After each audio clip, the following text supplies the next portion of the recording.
to be served. Without the court's assistance, we cannot accomplish that. Well, and this goes to the timeliness of the witness itself and the fact that it's occurring in the middle of trial. But that part of it, again, these are certain things I cannot assist with. And the Sheriff Google, please raise your right hand, sir. Do you swear or affirm the testimony you're about to give to be the truth?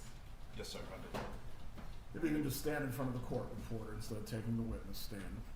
If you can explain to me what occurred with, I believe this is one of the correctional deputies that may or may not have testimony concerning this case. Please explain what happened with them to the best of your knowledge.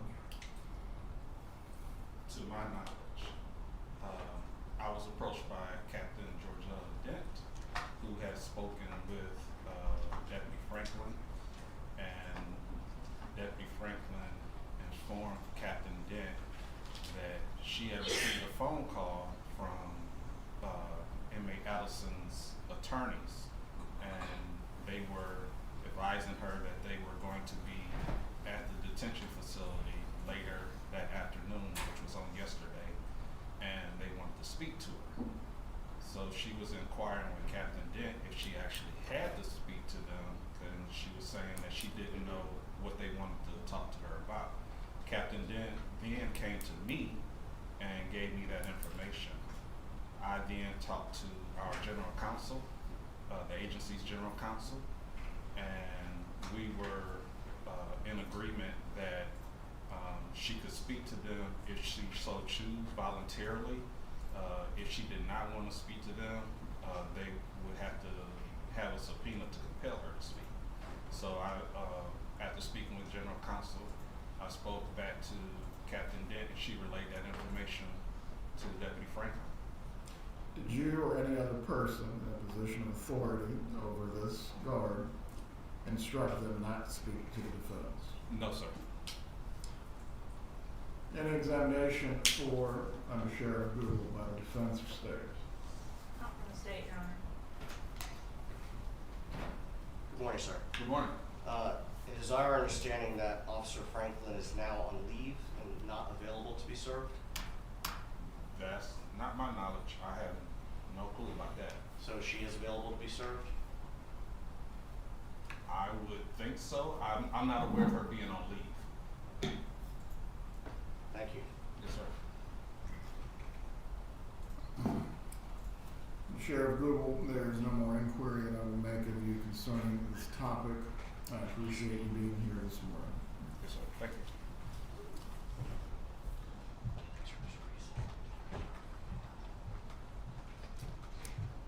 Concerning the other witness, who is not the guard, was the defense able to make contact with this individual? Just a moment, Your Honor. Judge, the information that we provided to Your Honor was purely to put it on the record that we had followed that information. After discussions amongst Ms. Fulford and I, we had decided that we were not going to pursue that given the status of that individual and the misinformation we believe we were being given. Right. As to the, I believe, second witness, is this person going to be disclosed, or are you going to seek to call them as a part of your case?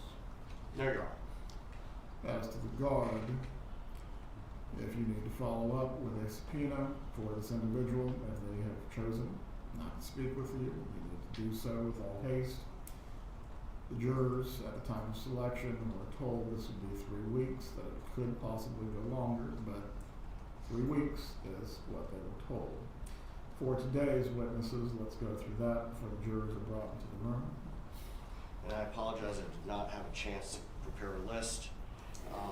At least for this morning, our intent is to call Kristen Adamson, Linda Bailey, Sarah Newhouse, and Marisol Descalzo. For this afternoon.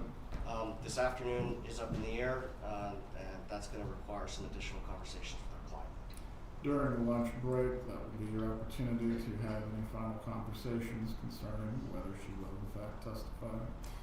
We'll give the jurors a longer lunch break if necessary to accommodate this. Instead of an hour and 15 minutes, it'll be an hour and 30.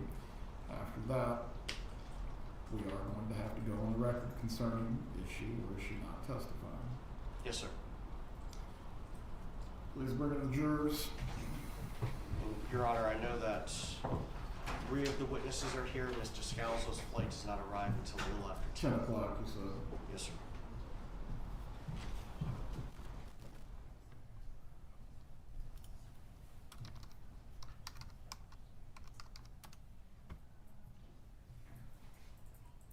Oh, Ms. Koppelman, I neglected to give you an opportunity to speak. If you actually wanted to be heard, please do so now. Yes, sir, I'm good, thank you.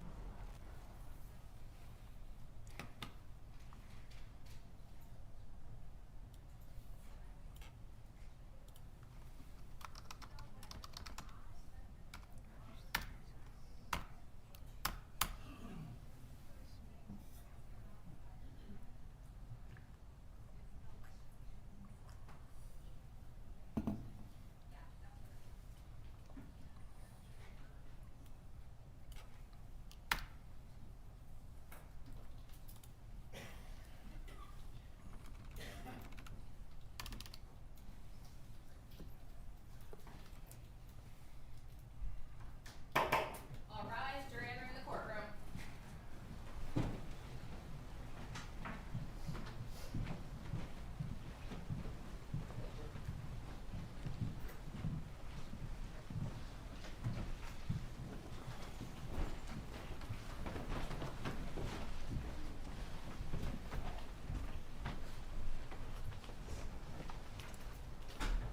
Good morning, members of the jury. Good morning. Everyone can be seated. We are going to continue today with the defense's case in chief. Mr. Zellman, you may call your next witness. Thank you, Your Honor. The defense will call Kristen Adamson.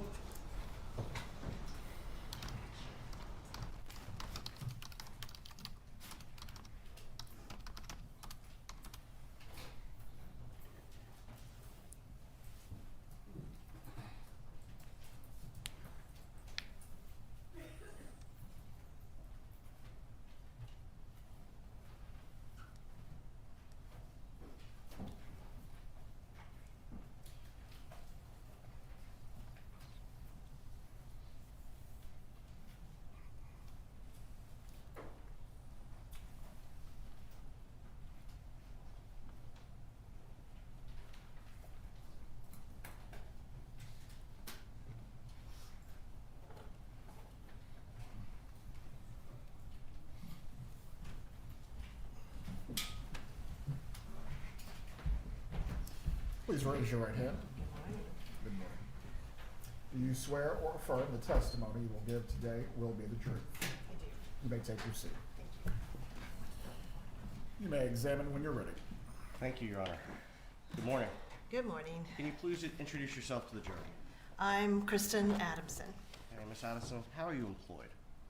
I'm a lawyer. What type of law do you practice? I practice family law and I have done so for 37 years. How long have you been practicing? 37 years. Okay. Are you board certified? Yes, I am board certified in marriage and family law by the Florida Supreme Court. What's involved in becoming board certified? And I've been board certified since 1996. I had to take a test on family law, and I had to pass a peer review by judges and my colleagues in the Florida Bar Family Law section. I have to recertify every 5 years, so I've had to also do that every 5 years. I'm coming up, I think 2026, I will be in my thing again where I'll have to recertify. Have you received any other accolades or awards throughout your career for your work in family law? I was heavily involved in the Florida Bar Family Law section on the executive council for a long time. I am a fellow in the American Academy of Matrimonial Lawyers, past president of the Florida chapter, and I am a fellow in the International Academy of Family Law Lawyers as well.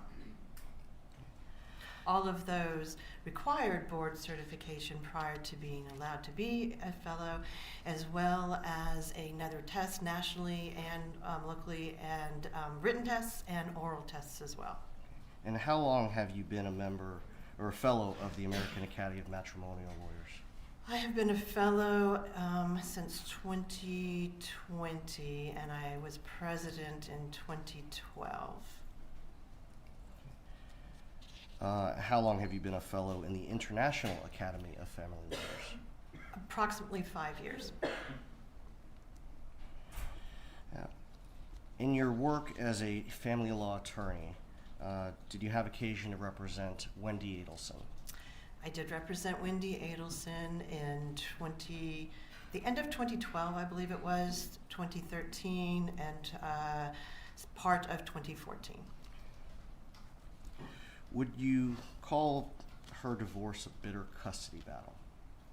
I would not. That's not how I would characterize it. How would you characterize it? She had a relocation case where she desired to go to Miami.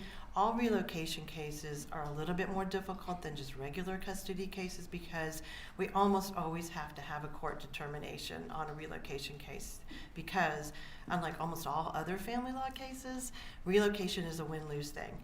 Almost everything else in family law is sort of a split the baby. Relocation is not. So we did have to go to court on that, and that going to court always is a little bit harder, but in general, this was more or less after that a run-of-the-mill kind of parenting issue kind of case. Is it unusual to seek, in your practice, has it been unusual to seek relocation? No, not at all. I have two right now. Now, speaking to Tallahassee, why is it not unusual? Why is it not unusual? Yes. It's not unusual because it depends on why someone is here in Tallahassee. Tallahassee has a lot of students with the university. They may graduate with a degree, have children, expect to be able to move somewhere else after they graduate. One person wants to leave, the other person doesn't want to leave. The two cases I have right now, that are not here in front of this court, so they're actually, one of them settled. But one of them, the mother received a potential job offer in North Carolina. The father lived here. She wanted to move to North Carolina. All of his family was here. Her family was not. She wanted to move somewhere else, so that was one. And another one that I have right now is a person wants to move to Pensacola. My client wants to move to Pensacola because her family is there, and the father does not want to because his job is here. So it's almost always about moving to be close to your family when a marriage dissolves. I mean, that even happened with my sister when she divorced in Florida. She moved to Atlanta to be close to my parents. It's a very common thing for people to want to move to be near their parents, no matter how old they are. Now, do you have parents who attend client meetings? I do. And it doesn't seem to matter whether my clients are 20 or 40. I have many cases where a mom or a dad or sister or somebody comes to almost every meeting I have, including mediations, and they're heavily involved in the divorce of their sibling or their child, regardless of age. It's just something, families tend to be enmeshed in their other families' divorces. They do. I usually let them come to mediation because sometimes it's important to hear how the mediation is going so that they don't try to armchair quarterback it after the mediation. Understood. Now, you indicated that you typically have to go to court for relocation. How difficult is it to get court approval for relocation? Well, I always tell my clients in Leon County that even though, according to the statute, there's no presumption that someone should be able to leave or not leave, I do think that there's a presumption against relocation. And I always tell my clients that it's a very hard thing to obtain a relocation. That you have to have kind of special circumstances, and there's a whole laundry list of statutory criteria that you have to meet to try to be able to relocate. And so we sit down and we go through the statutory criteria and determine whether or not you'll be able to do it. Most of the time, I tell them it's a 50-50 shot at best. Sometimes a little bit more, sometimes less. Okay. Did you have that conversation with Wendy Adelson while you were representing her? I did. Okay. And did you advise her of that same information? I did. Basically, I told her that if this is something that was important to her, this was her one shot at it. If you get divorced and then try to relocate afterwards, you're probably not going to win unless something really substantial comes up and changes it. So if she wanted to try to be able to relocate, this was her shot at it at best. So in other words, is it not that it's easy, but is it easier to try to obtain relocation in the initial proceeding or in a modification? In an initial proceeding. Now, the standard for a modification, what is that? Standard for a modification is a substantial change in circumstance. And at the time that I had Wendy's case, there was also another component which no longer exists. But at the time that I had Wendy's case, you had to prove there was a substantial change in circumstances, that it was in the best interest of the child for a modification, and that it was detrimental to the child not to modify.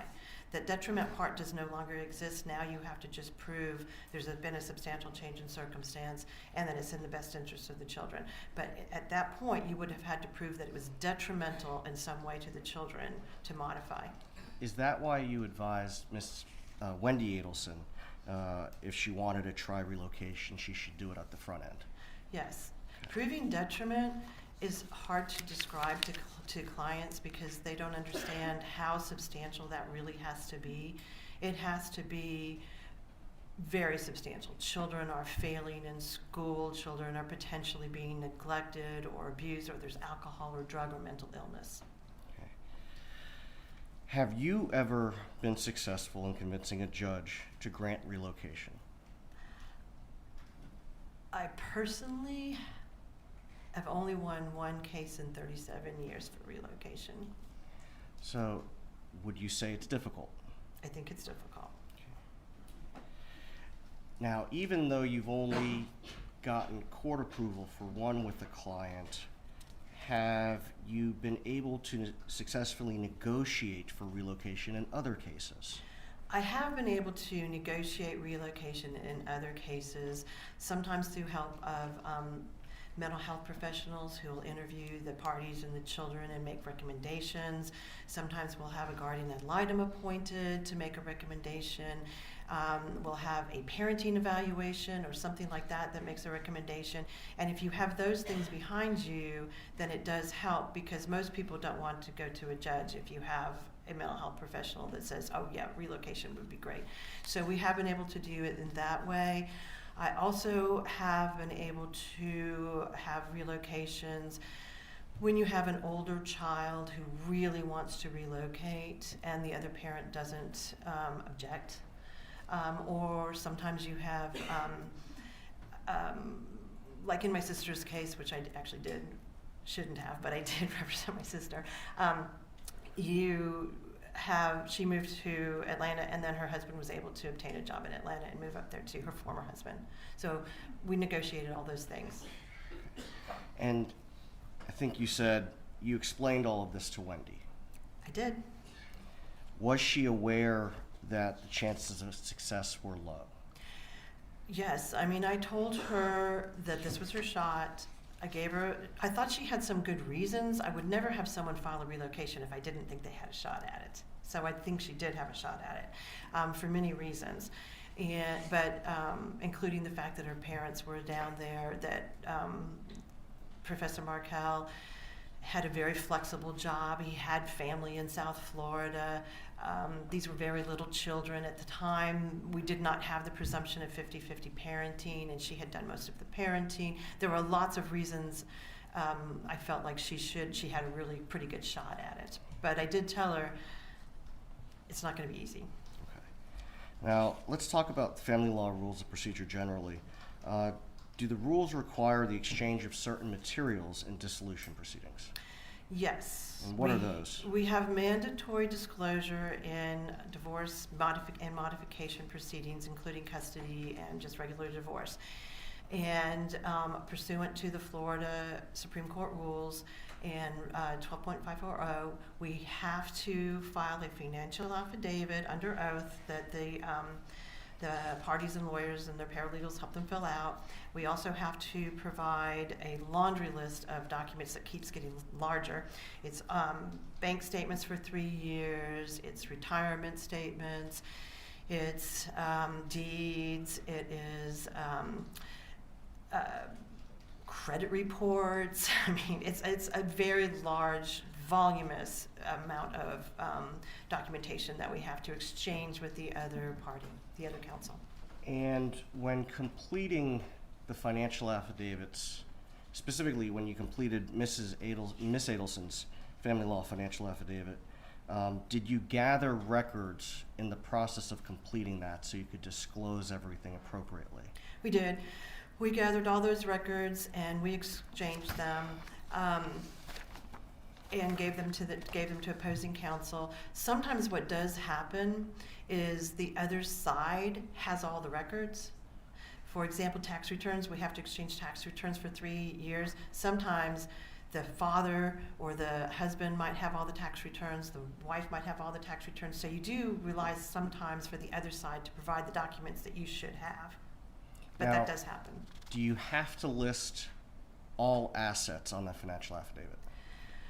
Within reason, you do have to list your substantial assets. Sometimes I have people that want to list minutia assets, de minimis assets. We don't really do that. We try to keep it as global as possible. We don't list everybody's clothing or, but we list all the cars, generally speaking.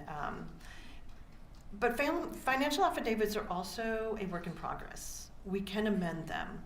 And that is part of what happens when you go through a dissolution. Sometimes more documents come to light. A lot of times when people are getting divorced, they're not always in their best mind, and they're not always working as well as you'd want them to. So it takes a lot of help to get a lot of these documents sometimes. So we amend financial affidavits. And I always tell them, don't worry, we'll amend before we go to court. If we have more documents that come up or we find out more information or you change jobs, we have to do that.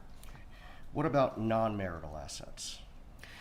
We generally list non-marital assets as separate if we have knowledge of them. Non-marital assets can be very clean, where you absolutely know something's non-marital, or they may not be, because what people don't always understand, it's an education process as you're educating your client as they're going through divorce. Simply because it's in your name alone does not mean it's non-marital.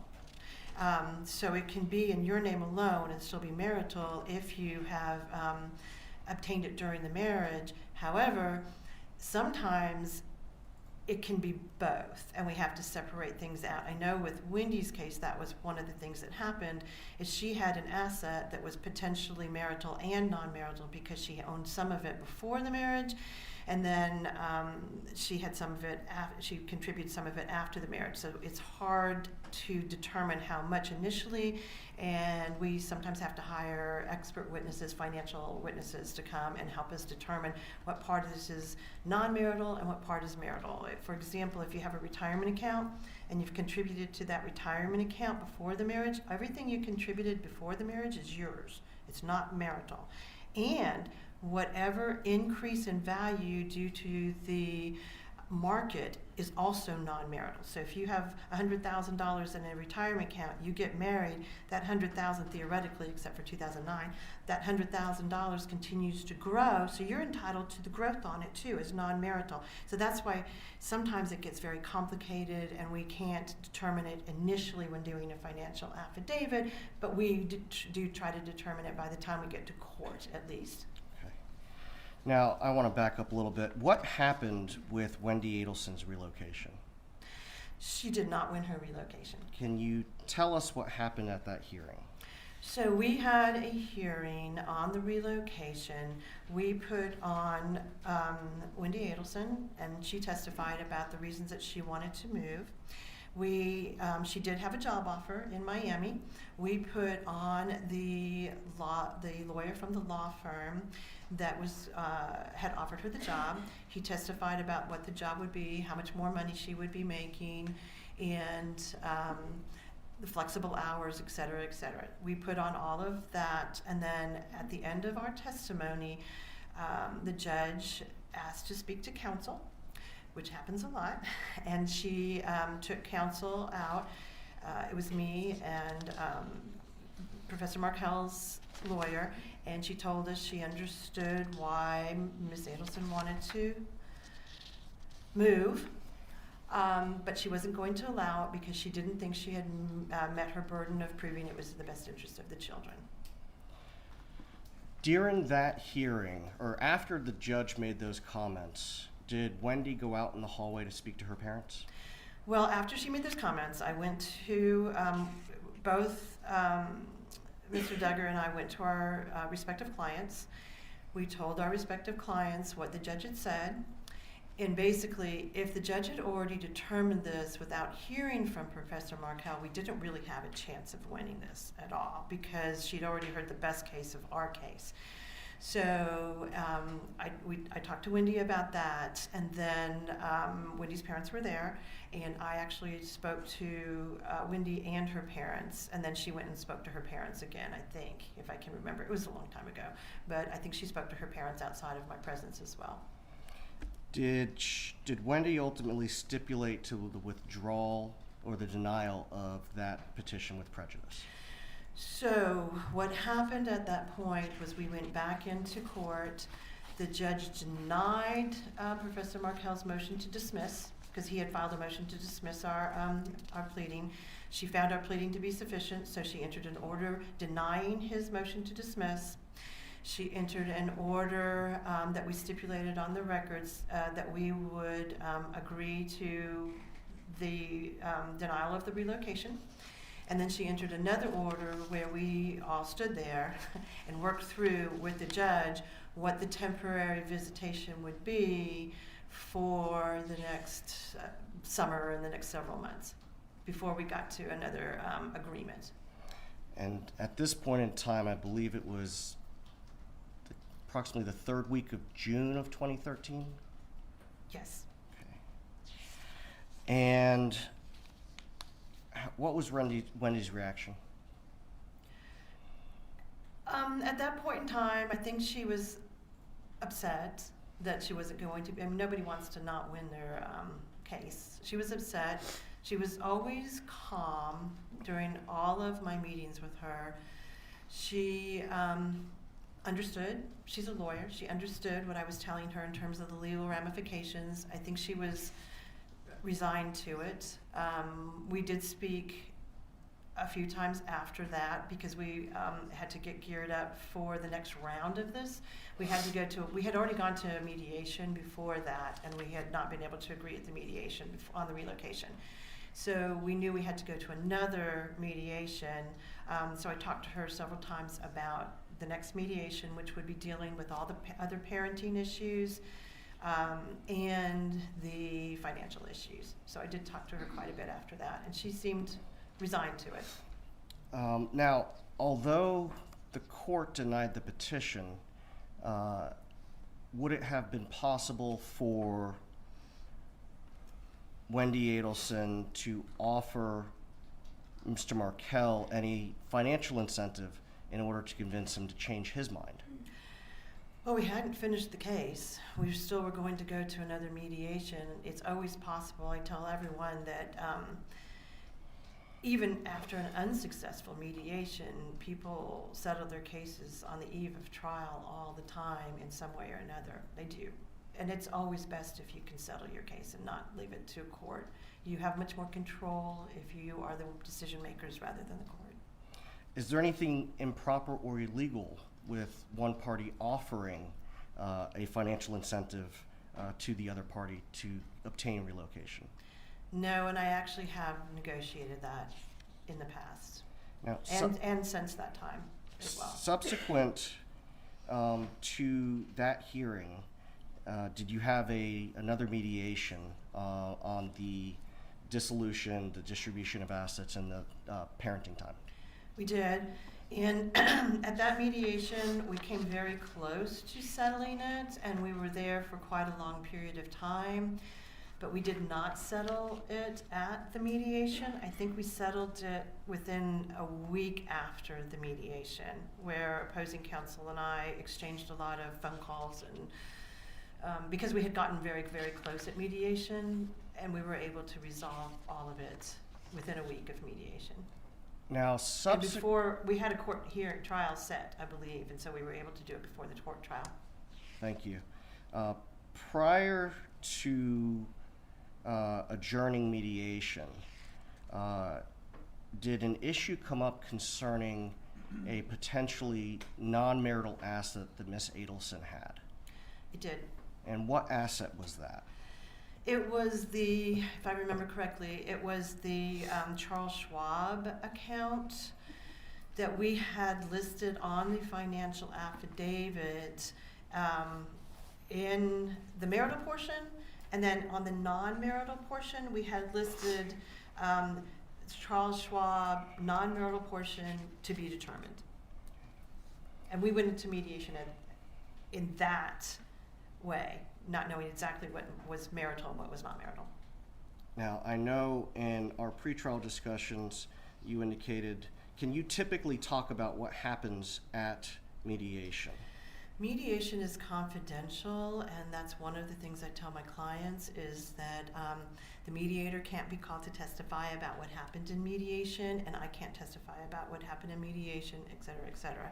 So the theory behind that is that people will be as open to negotiation without fear that it's going to come back in court and hurt them in some way in front of a judge. You can't talk about the settlement offers that were made. For example, in mediation, if they say, oh, but he offered to pay child support above and beyond child support, and then we don't reach an agreement, you can't come into court and say, but he made this offer. So it keeps everybody moving forward and not worrying about what the offers are. Is there an exception for disclosing what happens in mediation if you're ordered to do so by the court?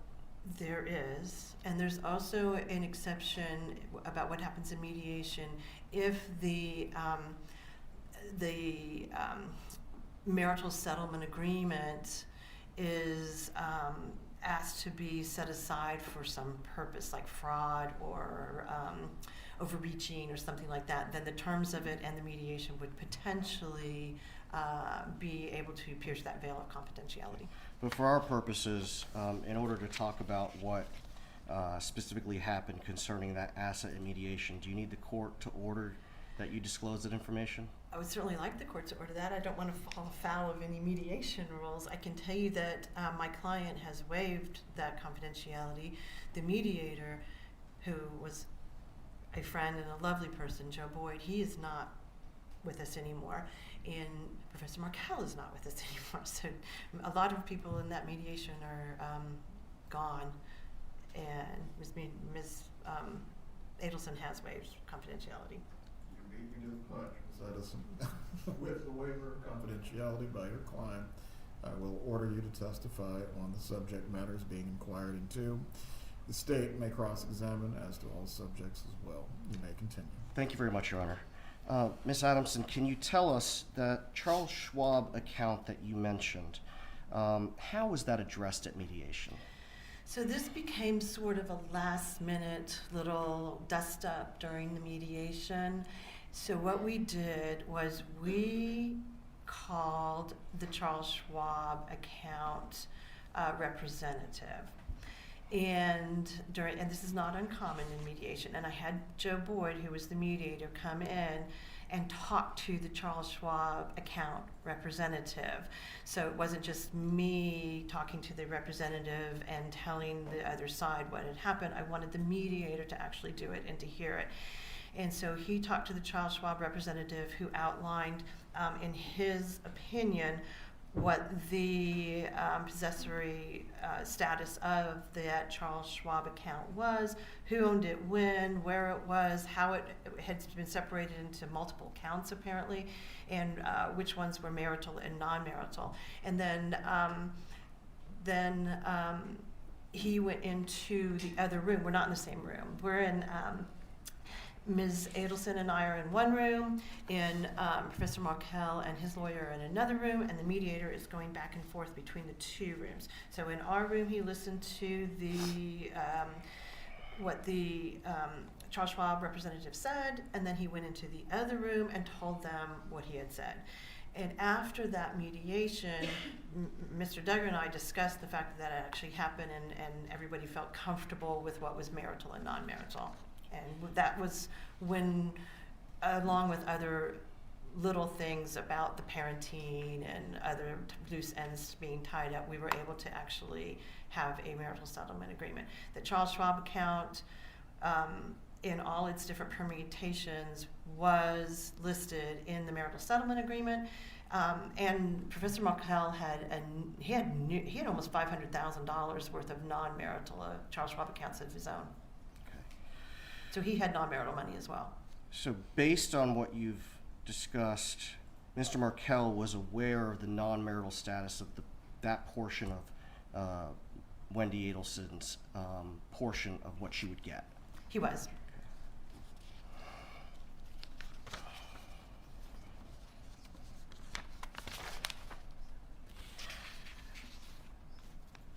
And as you said, shortly thereafter, that case settled. Within a week, I think, ish. Shortly after the divorce was final, did Wendy invite you to a get her groove back party? I don't remember when the party was, whether it was a month or 2 or 3, but she did invite me to a party in her new, I think it was an apartment or townhouse. I don't remember what it was exactly, but she invited me to a party. It was called Wendy Gets Her Groove Back, and I had several friends I knew of Wendy's that were there as well, and it was just sort of a Wendy's in a good place, come celebrate my new life party, in Tallahassee. Throughout the course of your representation, could you tell us the total amount of attorney's fees and costs that you incurred in this case? I think the total amount of costs and attorney's fees, we did take a couple depositions. We had 2 mediations. One was ordered by the court on that relocation case, and then that was a pretty short mediation. It was only a couple hours. The other one was much longer. I think the total attorney's fees were probably about $30,000. And costs of? That includes costs and everything, I think. Okay. Now, I know that sounds like a lot, but it wasn't that much compared to a lot of litigated cases. Okay.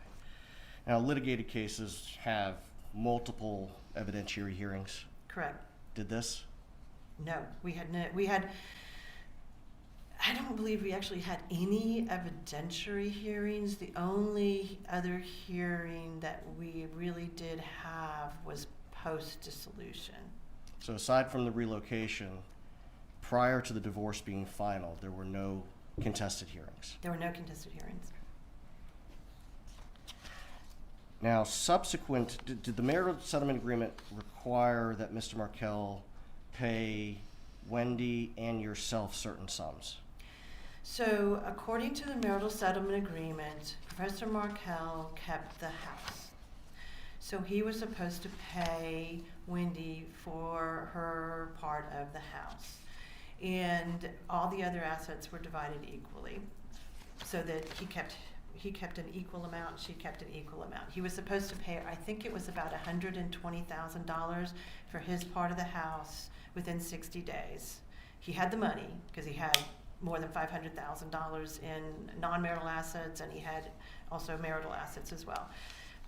He was supposed to pay me $10,000 in attorney's fees because he made a lot more money than Wendy did, and it's based upon, attorney's fees is based upon who has more resources, and he had considerably more resources than Wendy did. So that was part of the agreement. He was supposed to pay me $10,000, he was supposed to pay her $120,000, all within 60 days of the agreement, which was July, sometime 2013. July 31st. I think that's right. Did Mr. Markel pay the sums that he was obligated to pay under the settlement agreement? He was supposed to transfer, if I remember, from one of his Charles Schwab accounts to Wendy, the money. He gave her $50,000 of the $120 in a pretty timely basis, and then he just didn't pay the rest. And I don't like to file enforcement hearings on things like that because it takes a long time to get to court. It's not fun. It's just kind of, so I was pretty much once a week or once every other week asking opposing counsel if Professor Markel was going to pay. Did he pay? He did not. What did Wendy ask you to do to enforce that? At some point, I wrote a letter, I believe, to opposing counsel. So this was, first it's a bunch of emails and phone calls, and then it's a letter saying, please pay, so we don't have to file an enforcement. A part of our marital settlement agreement, if we have to file an enforcement and we win, which we would have because he had to pay, then he would also have to pay additional attorney's fees for doing that. So then it just becomes more and more money that he's owes and he's not paying theoretically. So, and this was all on property issues. So unlike custody, we're not going to be able to, or child support, we can't put him in court or in jail. We're not going to be able to put him in jail or anything like that. We're only going to have to be able to go after his assets and things of that nature. It's a lot easier if people will just pay. So I finally filed a motion for enforcement saying he'd only paid $50,000. He owed the other money, and he owed me money, and I asked for a court hearing on all of that. Sounds like it was pretty straightforward motion that you filed. It was pretty straightforward. It was probably 4 or 5 paragraphs. Okay. Did that prompt Mr. Markel to pay? No, it did not. What happened? So then Mr. Markel hired a new lawyer. And his new lawyer filed a responsive pleading to my motion, basically saying that he shouldn't have to pay because Ms. Adelson had breached the marital settlement agreement. How did he allege that she breached the settlement agreement? He filed multiple motions, but this first responses and motions, this first one, basically, if I remember correctly, was all about the money. And he said that he shouldn't have to pay because she had hidden the Charles Schwab money from him, and he used to have power of attorney, so he knew that she hid the money, which doesn't make sense because if he had power of attorney, he would know what the money was. So it didn't make sense to me. But anyway, that she had hidden that money, and that she hadn't told him about several other of her retirement accounts, and therefore the marital settlement agreement was breached and he shouldn't have to pay her the money. So he filed a response, but did he seek to have the settlement agreement itself voided or set aside? He did not. So, and that is what I told Wendy at the time, is that is not a proper defense for not paying the money. Professor Markel, it was pretty obvious that he had actually written this pleading himself, and the lawyer just signed off on it. It had footnotes, which is not something litigation lawyers would do. It was voluminous. and it was very personal about what was going on and Wendy and how I don't think at this point he alleged that, he might have alleged that she had committed fraud. But an appropriate pleading would have been for him to file a 12.540. I know it's kind of technical, but basically if you think that an agreement is reached and it is not in good faith, or there's assets that were not provided, then you must file within a year for a 12.540 to have the whole agreement set aside. You can't just say one good breach is another. And I filed a pleading basically saying that his motion should be dismissed because it was inappropriate. And You filed a motion to strike as a sham pleading? I did. I filed a motion saying this was an inappropriate pleading and it should be dismissed. Because it wasn't the correct way to go about doing what he wanted to do, and and so I then tried to set hearings on those motions so that we could move this forward and everybody could get paid.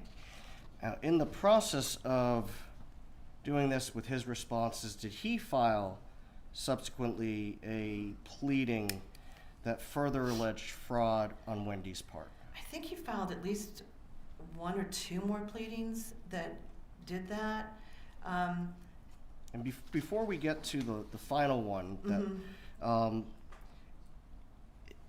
you advised Ms. Adelson along the way of what you just told us about the unlikelihood of his success. I did not think he was going to be successful in his response because it was an inappropriate pleading and it should have been dismissed, which I believe it would have been dismissed.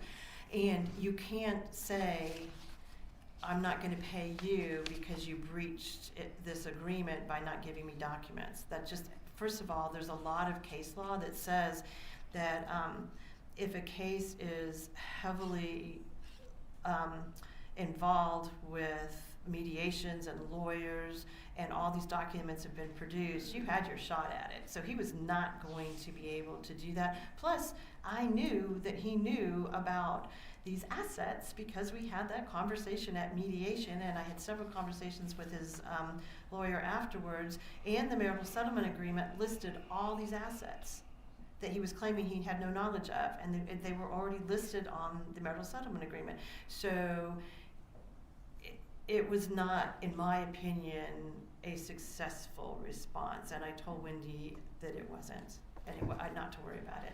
Now, there was a hearing in February of 2014. I think the records indicate that that Mr. Markel and his attorney were attempting to depose Ms. Adelson. So what happened was I wanted to take his deposition so I could find out why he wasn't paying. And their response was to want to take her deposition, which I did not believe was appropriate because we were simply trying to enforce a marital settlement agreement, and there's nothing that would happen in terms of that marital settlement agreement that would require him to ask her any questions. So I did file a motion to protective order so that he would not take her deposition. We went to court on that issue in front of the same judge.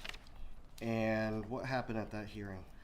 At that hearing, which we did not have transcribed, which we usually do, but we didn't because it was pretty much a 15-minute hearing, the judge read all of the pleadings, and she said that she was very unhappy with Professor Markel's pleadings. She did not like them. She thought they were a poke in my client's eye, and they were not appropriate, and she never wanted to see pleadings like this in front of her again, but she was going to allow the deposition. With some limits? With limits, yes. Okay. I don't remember exactly all the limits, but they could only be about certain things. Now, subsequent to that, did Mr. Markel file an additional pleading concerning complaints that he had about right of first refusal, parenting time, and things of that nature? So that's the first time, and this is actually almost a year after the divorce, and we're done with the whole divorce. That's the first time that he brought up any parenting issues. And it was a series of issues that he had now about the parenting, and it was that Wendy wasn't allowing him to FaceTime with his children as much as he wanted to, that they weren't allowed to go to be present at the same birthday parties, that if there was a birthday party that he was at, she wouldn't come. I mean, things like that. And that she wasn't, I think there was a right of first refusal in it, and that she was letting her mom watch the kids, and he didn't like her mom watching the kids. And I think he alleged that her mom was saying bad things to the kids, potentially, about him. I think that was the first time. He also, I think it was that pleading where he went on a little bit more about Wendy and how she should probably be disbarred from the practice of law, and that I should be disbarred from the practice of law. I think it was that one. As he's filing these things, are you still trying to set a hearing, or set the depositions and set hearing on your enforcement motion? I've still been trying to do that. There were a number of hearings that got canceled. Some of them I think were because of the court needed to move things. Some of them were because I was trying to work this out. Still, I'm always trying to work out a case and not go to court if I can. So we were trying to work it out, but he wasn't paying, and I was trying to set hearings on all of this so we could get the money and we could get his motions dismissed because they were frivolous. Okay. Now, the one motion concerning his my client, Mrs. Adelson, he referenced parental alienation. Have you dealt with parental alienation in your practice before? I have. And what is that? Well, it's not actually a recognized legal term, and it's not actually a recognized mental health term by the mental health professionals, but it does happen. I mean, we all know that there are parents who do alienate their children against their spouse by saying really terrible things or trying to put up roadblocks to parentings. And I've had cases that were pretty serious in the past where little children, it doesn't usually impact teenagers. By the time they're teenagers, they've already they want to do their teenage thing. It really truly impacts not children this young either. It's usually like 7 to 9-year-olds that we deal with when we have parental alienation, where they become completely aligned with one parent inappropriately, and not because the other parent is doing something like abusing them or something like that. It's because the other parent truly is putting up these roadblocks. They do use those terms. I've seen it. Okay. The statements that were included in the March 26, 2014 pleading filed by Mr. Markel that were attributed to my client, would that have resulted in any sort of relief preventing my client from having any sort of unsupervised time with the grandchildren? No. It's not possible. And I told Wendy that. Okay. Now, as Professor Markel continued filing things, did you realize that you were going to have to become a witness? So I can't remember how many pleadings he filed on that regard. It may have been 3. And it was the last one that he filed. I believe it was in May, I believe, where he said that where he became very personal to me, which occasionally happens. It doesn't usually happen with professional people, so I was surprised. But he became very personal towards me and said that I had committed fraud and that I should be disbarred based upon what had happened. At that point in time, I knew that I was going to actually have to be a witness now in this case. And as a witness, you can't be a witness and a lawyer representing your client. So I knew that I had to withdraw. So I withdrew so that I could testify in the case that was going to come up. And I sought a new counsel for Ms. Adelson at that point. Did that result in the hearing that had, now, let me back up. Had you been able, prior to withdrawing, to schedule the hearing on your enforcement motion as well as Mr. Markel's motions? I had it scheduled. It was scheduled, but then I had to withdraw because he filed that pleading after it was scheduled. So I had to withdraw, and I called Jimmy Jenkins and asked him if he could please represent Ms. Adelson. He said yes, but he needed more time to get up to speed on that case, so the hearing had to be moved. Okay. And around this time, were you aware that Mr. Markel had to change counsel again as well? I did not know that. Were you aware that as Mr. Markel is filing these pleadings, including the one in March, that he continued to ask my client to watch the children during his time sharing? I don't know what they were, I don't know anything about their correspondence. I really only dealt with Wendy.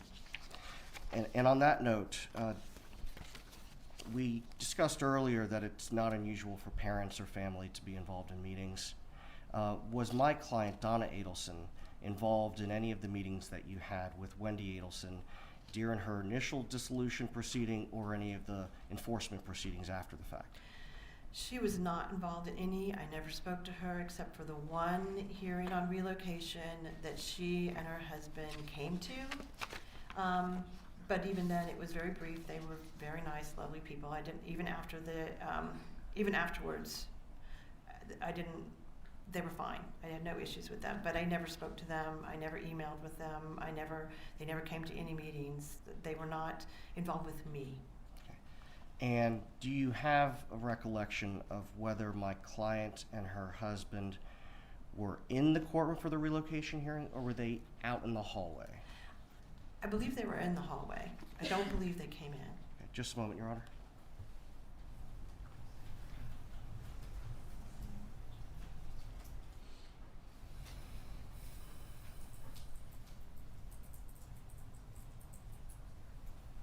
Nothing further this time? Cross-examination.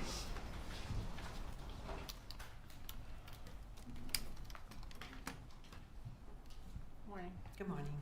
So you said you weren't aware of Donna Adelson's involvement. She was not involved with me. Okay. So no.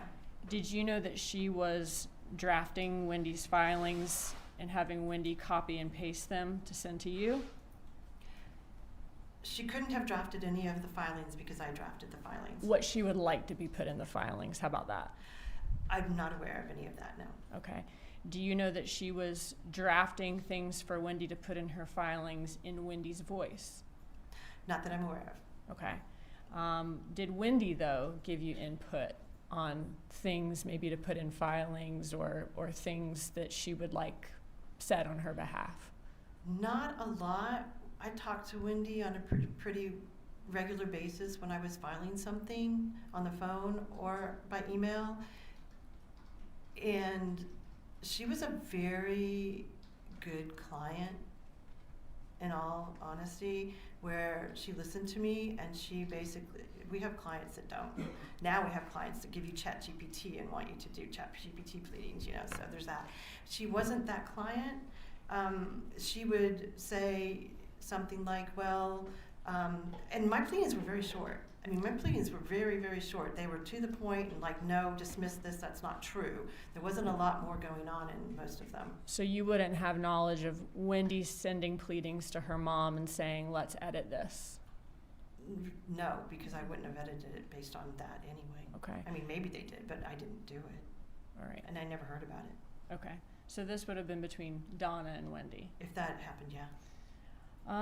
You mentioned that, of course, she had a shot with relocation, but given the situation in this case being that the kids were raised in Tallahassee, the parents' jobs with FSU, you were not personally surprised when the relocation was denied. I'm never surprised when a relocation is denied. Because it's hard to prove detriment at that time. I'm always hopeful, but Right. And I thought she had a good shot, or I wouldn't have let her do it. I mean, I'm not going to file a frivolous motion, and I thought she had a good shot for a number of reasons. Regardless, though, of what you think, do you ever have clients or family members of clients who have unrealistic expectations of what the courts will allow or what you can do for them? Yes. Okay, even given your best guidance? Yes. Okay. That's not an uncommon thing. No, that's why parents are often involved in these cases and come to talk to me about what they think I should be doing. Yes, I get that a lot. Right, and at that relocation hearing were Donna and Harvey Adelson possible witnesses? You know, I've been trying to think about that. I think that that's probably why I had them sit outside, is because Right. they could potentially be witnesses in invoking the rule. However, I think we had come to either the close of our case. But you wouldn't know that until Right. you were done calling witnesses. Correct. So and- that's right. Yeah. Okay, so that's why they were in the hallway. That's why most they were in the likely. hallway. Yeah. Okay, not because they didn't care or they weren't involved. Oh no, they were very nice. I mean, I met them. They were there when I got there in the morning. They introduced themselves. They were very nice. We did our thing. Came back and told them afterwards. Nobody yelled or screamed or cried or did any carrying on, which sometimes happens. So no, it was all very appropriate. Okay. Do you sometimes have clients or family members of clients who take the news harder than you do when they lose something in court? Well, I don't like to lose either. So there's that. I don't like it. That's why I don't like to go to court if I think I'm going to lose. That's why I want to settle things. But sometimes they take it really hard, especially family if they're not there. They do. Okay. And you said Wendy was upset when she was denied the relocation, but she was calm. Oh, let me also ask you this. Wendy Adelson stipulated to the denial of the relocation after you found out behind the scenes from the judge that it was going to be denied. Correct. Okay. And she was upset about it, but calm. Yes. She's not screaming. No. No, okay. And I have people do that. I mean, I've had to have my own clients taken by the bailiff out. I'm sure you've seen it all. And how did Donna Adelson feel about not winning the relocation?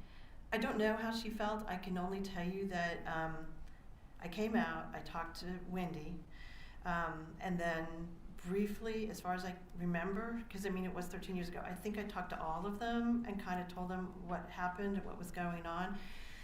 And, you know, I didn't agree with the judge, but this is the judge and they get to make the decisions. And I think that Wendy went and talked to her parents without me and then came back and said, okay, we're good. We can go into court and we can stipulate. Okay. Which is what I had suggested. So if there are emails of Donna Adelson being upset about and very disappointed and about it being denied or unhappy with your representation for some reason, that's not something she's telling you to your face? No. Okay. You talked about Dan Markel not paying what he was supposed to pay according to the settlement agreement. In Dan Markel's court filings, did he give, and I know you don't agree with those reasons, but did he give his reasons for not paying? He gave his reasons. Okay. Yes. And that included the fact of that he was accusing Wendy of noncompliance. That's true. Okay. Eventually, did you seek to have Dan Markel held in contempt of court? I did. It was part of my motion was to have him held in contempt of court and enforce it. That's not the kind of contempt where I can throw him in jail. Yeah, what does that mean, contempt of court? Can you explain that? So in a child support hearing or an alimony support hearing, if someone doesn't pay their child support or their alimony, we can have someone held in contempt of court and put in jail if we can prove they had the ability to pay, but they're just not paying, and then the court can put them in jail until they pay the amount they're supposed to pay, okay, because they have it. If it's a property issue, we can't really have them held in contempt of court because it's a property issue, and that was part of why Dan's pleadings didn't make a lot of sense because he was mixing up property and child issues, and you can't do that. It's strictly property or it's kid issues. In a property issue, it would be a multi-step thing to have him held in contempt of court. He would basically, the judge would have to find that he was not paying, he's willfully not paying, and then... Could I ask you a different question? Okay. I'm sorry. But even in a property situation, the court could put him in jail ultimately, but it would be multiple steps I would have to go through. It wouldn't be just one step. and it would be difficult. What ultimately is the consequence of that is my question. So ultimately, the ultimate consequences, we would probably get a final judgment against him for the amount that was owed. Like a lien. And a lien against, and we would get a lien against the house, and we would and then I have to do this often, I would send them to a debt collector attorney who would then have to file another suit to be able to collect that money, and then they would probably be able to go into his assets and get the assets. So it's a multiple stage process, which is why I just wanted him to pay the money and not make me do this. So if it was successful, probably a lien. Worst case scenario, he could go to jail. And then him being an attorney, though, could he lose his bar license, possibly? If he's held in contempt of court? Or at least be in trouble with the bar? He could. I've had lawyers held in contempt of court over these issues before. I haven't had one lose their license yet. Okay. But they could. It is a possibility. Did you inform Wendy Adelson that you were seeking to have him held in contempt? Yeah, I'm pretty sure I probably did. Because it's kind of a generalized form. It's a motion for contempt and enforcement. Okay. And then at some point, did he allege that Wendy Adelson should be held in contempt? I don't know if contempt. I can't remember if he actually said she should be held in contempt legally the way that I was using it. I think his pleadings were much more, Wendy should be disbarred. Okay. I mean, that's what he specifically said. Right. That she was committing fraud and she should be disbarred. Would you describe this divorce as contentious? I wouldn't describe the divorce as particularly contentious at all compared to most of the divorces I had. I mean, we settled it. I don't settle a lot of my cases where we actually go to week-long trials over things of that nature. I think it was like any divorce where there were ups and downs of moments where it was contentious and not fun, but for the most part, we kind of settled it. We settled it after mediation, and it wasn't a problem. I do think that this whole issue of the enforcement got a little contentious. I really didn't understand it because he paid the first $50,000 fine, and then all of a sudden he decided not to pay the rest, and I didn't really get it and know why he was doing that, because the parenting stuff didn't come up for like several months afterwards. So none of what he was doing made sense. I think he just got upset with Wendy or something. I don't know what it was. Okay, thank you for that information. It wasn't contentious, but you did say that his motions were very personal. His pleadings were very personal. That's where I think it became contentious, is And when he did that. was that personal attacks on both Wendy Adelson and you? Correct. And he was alleging that Wendy Adelson committed fraud, right? Yes. He's alleging you committed I fraud. did. It got so bad that you had to get off the case so that you could be a witness on Wendy Adelson's behalf, right? Correct. That's happened before, though. I mean, I've had that happen before. And he alleged Wendy should be disbarred, you said. Correct. And he's having issues with Wendy's mom, Donna Adelson, even being able to watch the kids, is what you said in one pleading. One of the pleadings said something about the right of first refusal that he had, and she shouldn't be allowed to have the kids unsupervised, I think, during right of first refusal, because she was saying things about him to the kids, he thought. And did the litigation between Dan Markel and Wendy Adelson continue even after you got off the case? Once I got off the case, it was the end of June, and I think that he was gone within a few weeks after that. So you were supposed to be a witness on Wendy Adelson's behalf, right? Correct. Were you ever able to have that hearing? No, Why not? because I got a call from Jimmy Jenkins when I was in Tampa at something that he was dead. It was pretty shocking. Does that happen very often in your divorces? That does not. We've had a few people get murdered, and I've had a few suicides, Okay. but it's rare, and I remember all of them. Right, but not contentious. Sometimes I don't know with the suicides. I don't know. That's all. Thank you. Redirect examination. Briefly, Your Honor.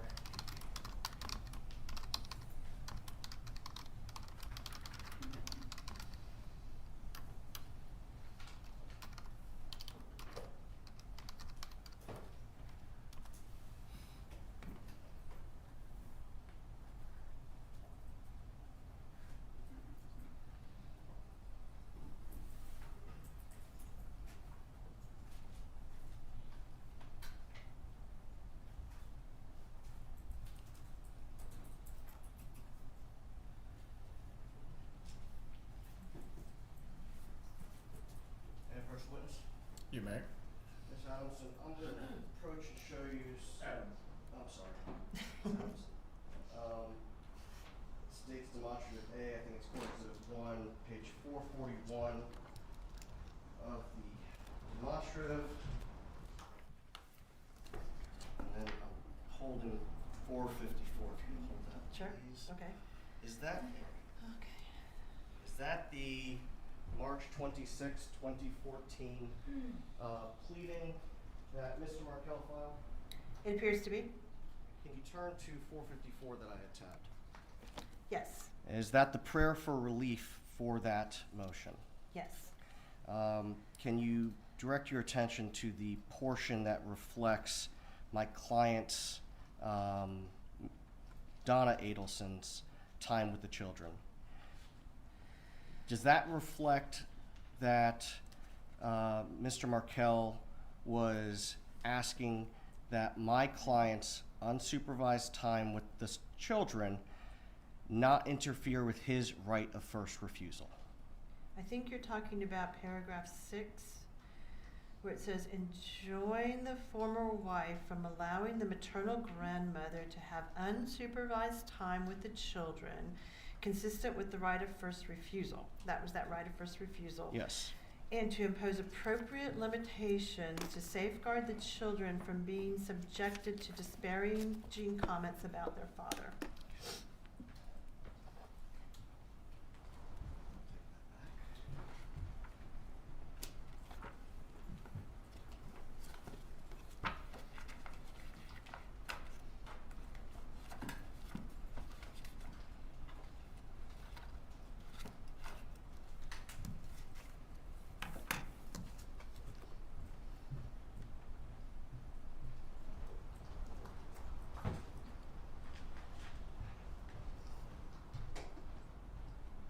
Ms. Adamson, did you testify that the divorce was not contentious, but some of his pleadings post-divorce were contentious? I think that's accurate. Okay.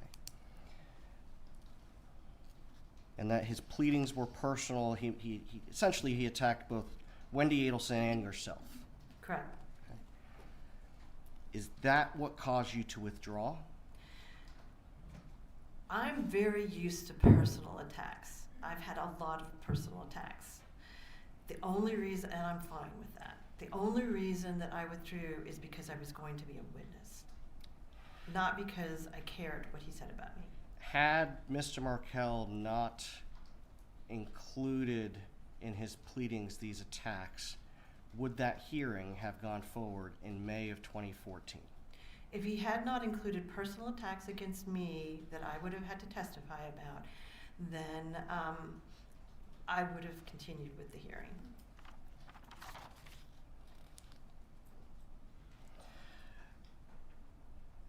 Now, I want to go back to relocation. After the relocation hearing, my client, Donna Adelson, appeared to accept the court's ruling to you. As far as I know, You don't know what she said privately, do you? I do not. Concerning Wendy Adelson's involvement in drafting of pleadings, I understood your testimony on cross to be that you'll take input from clients, but ultimately you're the one who is drafting the pleadings. I take responsibility for my pleadings, and I've never filed a pleading based upon what a client told me I have to do. I will take input because I don't know all the facts. Sometimes I need more facts from them so that I can do it, but I'm ultimately responsible. My name's on those pleadings. And so you're not going to cut and paste from what a client sends you. Well, sometimes if they send me really good facts, I'll sort of go, oh, these are good facts, and then I'll take the facts and I'll put them in, but not legal arguments or anything like that, no. So if you took facts that were provided to you by Wendy Adelson and put those in the factual statements or arguments concerning pleadings or memoranda, the law is still your own writing. The law is, and I don't really think Wendy, I don't remember that Wendy had much input into any of it, honestly. She wasn't that client. I have clients that are those clients, and she was not that client. I get a lot of ChatGPT now, a lot, telling me what I should be filing. I don't think you're the only one there, ma'am. Had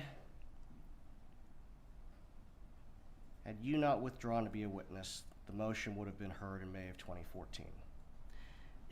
May or June, whenever it was set. I don't remember exactly when it was set. Okay, Whatever the docket says for whenever it was set, yeah. So if the docket reflects, I think it was May 15th of 2014, the hearing would have gone forward.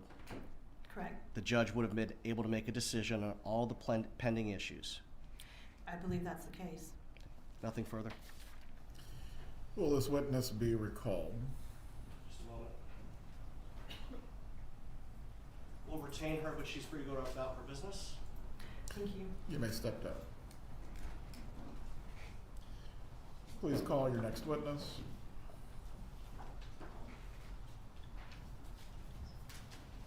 Your Honor, the next witness is Linda Bailey. She could be quite lengthy. I don't know if Your Honor wants to take a brief break. Jurors need one. Do any of you need to take a break or use the restroom? Please raise your hands. A very equivocal wave, but I'll take it. The bailiff will take you to the jury room. Resume at 10:05.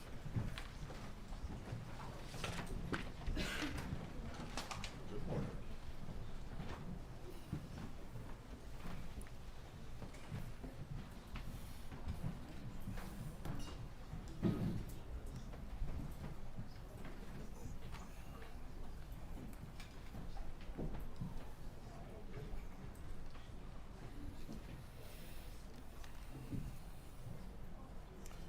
You can be seated. Does the witness have anything that she needs to set up? No, she's testifying based on her review of the file. She does have some notes with her if she can't remember something. That's fine. All right, please stretch your legs or use the restroom if you need to, and we'll try to start again at 10:05. Thank you, Your Honor.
Well, whoever's listening on digital, if you can go ahead and look through the sidebars for Thursday and Friday to determine when the topic of Linda Bailey as a witness was discussed. As I recall, I believe it was discussed that she would be permitted to be in the courtroom. Whether or not there were any other matters that were discussed along with that, I cannot completely recall at this moment, but we'll review. At a minimum, Ms. Keppelman, exclusion is always the most extreme of remedies, and that is disfavored by the Supreme Court and the appellate courts. I don't know what remedy I could pursue, Judge. That was the only one that comes to mind. Well, I'd like them to stop violating the rule of sequestration. That would be the remedy I would seek. as it related to the witness yesterday, I gave instruction concerning that. Concerning Ms. Bailey, we'll review the sidebar. At a minimum, you may question this witness concerning whether she has in fact tailored her testimony based on being in the courtroom. Judge, I'm familiar with this witness. I don't think she would do that, but as we know, the rules are in place for a reason. Oh, absolutely. Things can happen without us knowing they're happening consciously, so that's why we try to keep these witnesses isolated from each other. You can let the jurors know. I'm going to go to the court reporter's office to check the sidebar. From there, we will finish this matter and resume testimony.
hot from the presses from our very capable court reporters.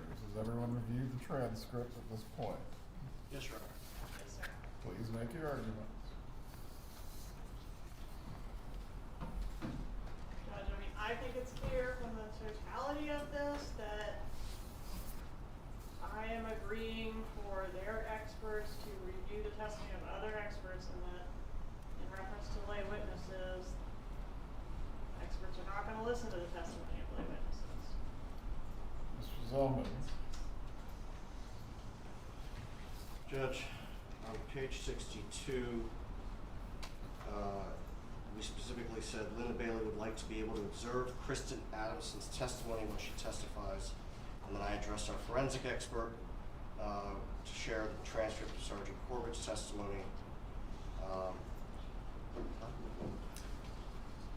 Certainly, I see later where we're discussing as the lay witnesses,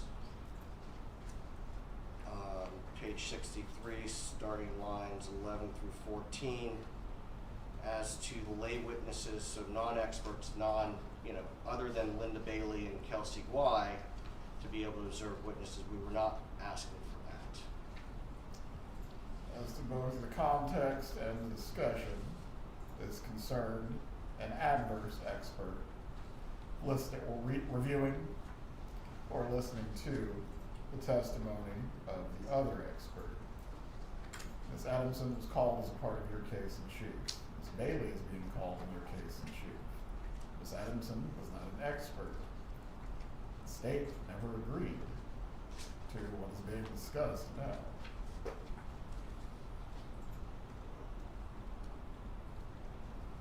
Judge. Why should this witness be permitted to testify, Mr. Zellman? Judge, the prior page specifically says that Linda Bailey would like to be able to observe Kristen Adamson's testimony when she testifies. You brought this up, yes, but the state made no agreement as to anything but an adverse expert as to observation of testimony that would otherwise go to the rule of sequestration.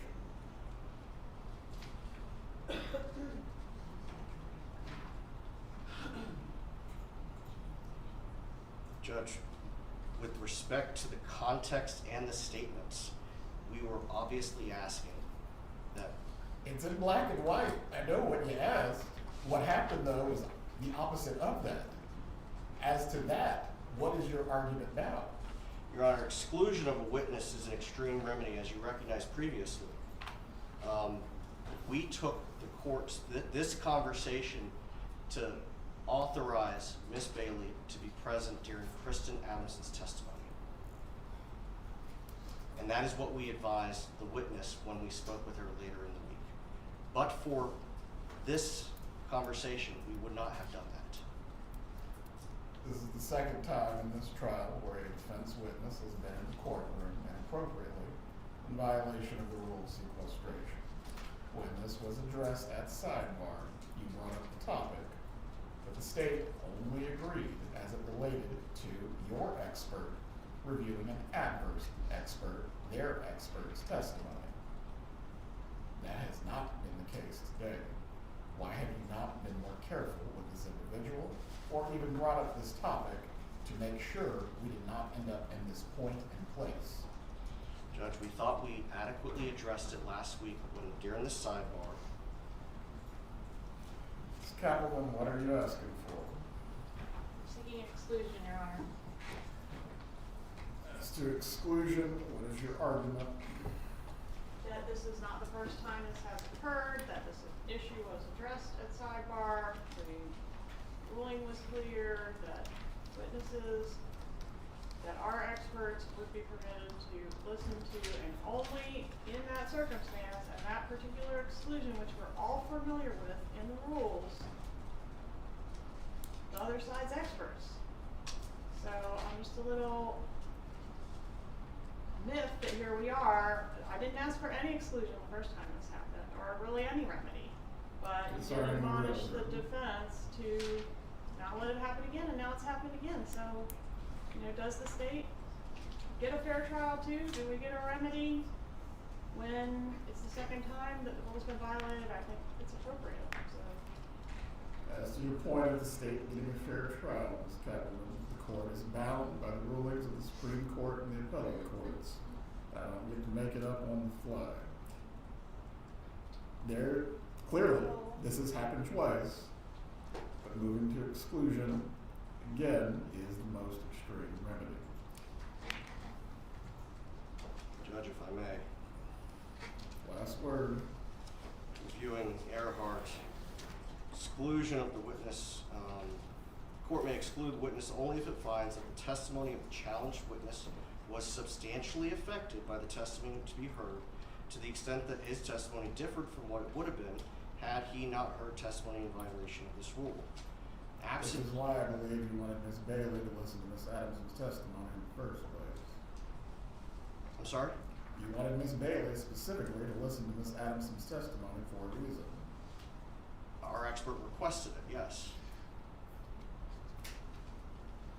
As it relates to what you just read in that passage, how the expert's or the witness's testimony somehow would have changed or been affected. I think the only way to determine that is to speak with Ms. Bailey concerning her testimony. Ms. Bailey, come to the witness stand so that Crawford can be taken on this matter. After that, I will step down, briefly review what I need and make a ruling.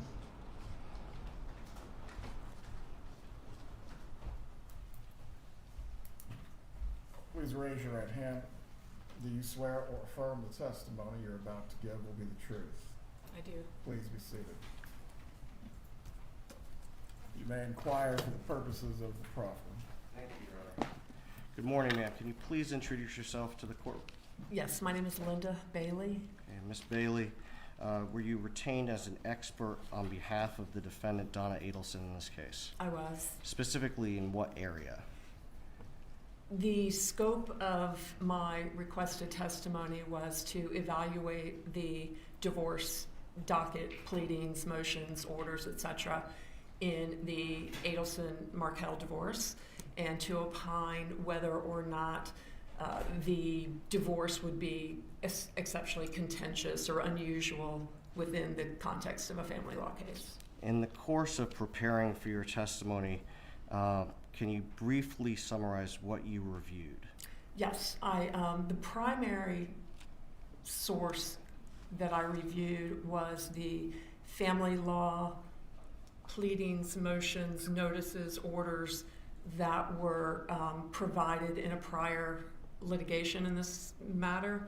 I think it was an exhibit from the state which detailed all of the pleadings in the family law folder. So that was my primary source.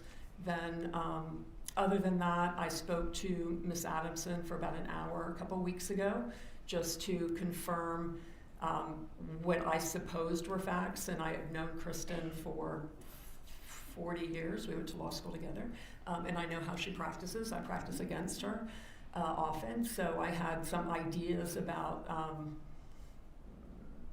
the lack of strength of Mr. Markel's motions, and she agreed. I read her prior testimony in one of the other trials. I think it was Charlie Adelson's trial.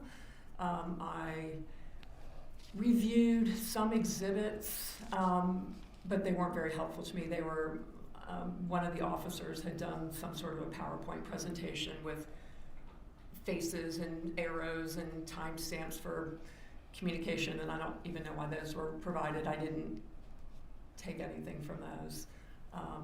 I reviewed. Did you review some emails? I reviewed texts and I reviewed emails. So I reviewed emails between Donald Adelson and Wendy Adelson. There were a couple between Donna Adelson and Charlie Adelson that were much later, but they happened to be in the tranche of documents that I had.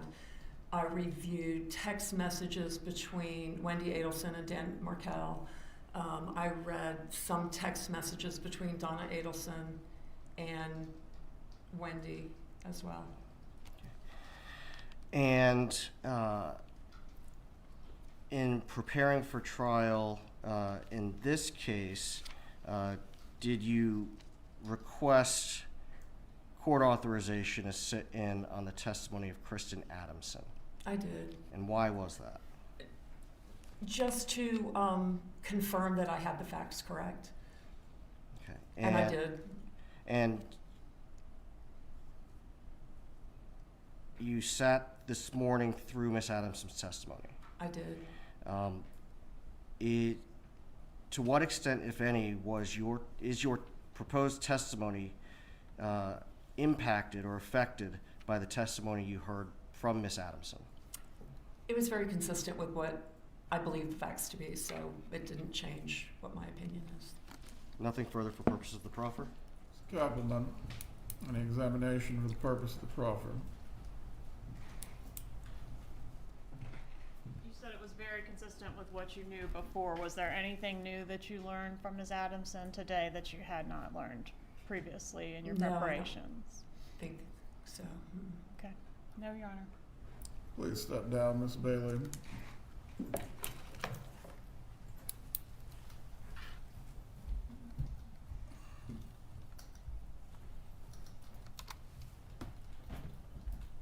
Return in a few minutes.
Concerning this issue of the testimony of Linda Bailey, the court is going to find there has been a second violation of the rule of sequestration by the defendant.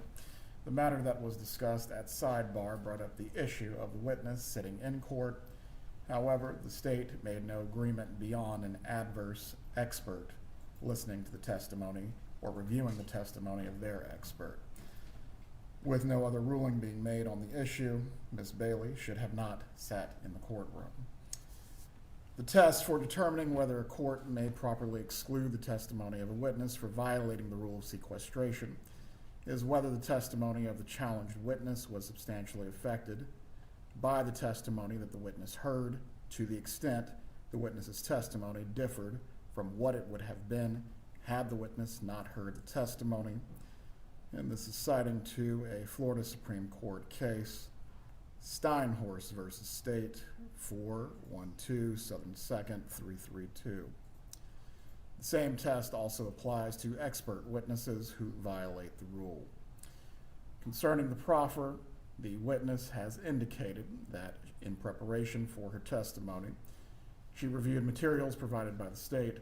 She reviewed testimony from the same witness from prior trials, and ultimately her opinions, whatever they may be, to be offered, have not been affected.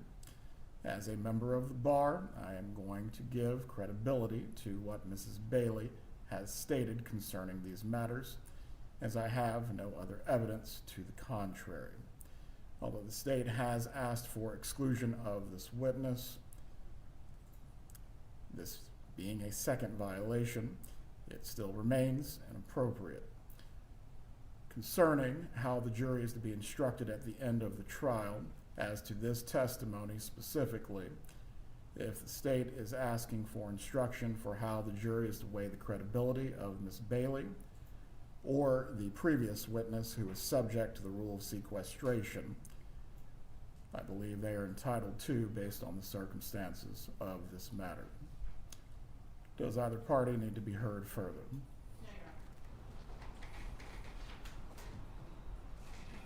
As long as the instruction that the court is going to give, the state's going to specifically be asking for, ask the jury to determine whether the witness's testimony was impacted by what they observed. We can wrangle over the language at a later point. I have no objection as long as we can agree on the language. Please bring in the jurors. Ms. Bailey, please come to the witness stand. If there are any additional matters that need to be clarified, this needs to occur so we don't have any more issues with witnesses or other problems.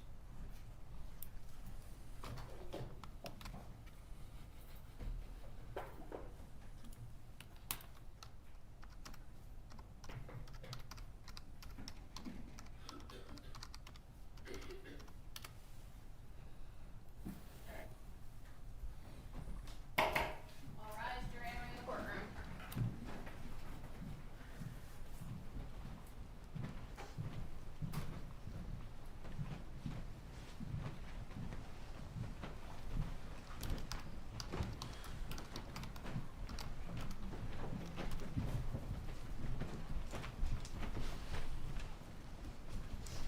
Everyone can be seated. Ms. Bailey, please rise to be sworn. Ms. Bailey, please rise to be sworn. Do you swear or affirm the testimony you're about to give will be the truth? I do. You may take your seat.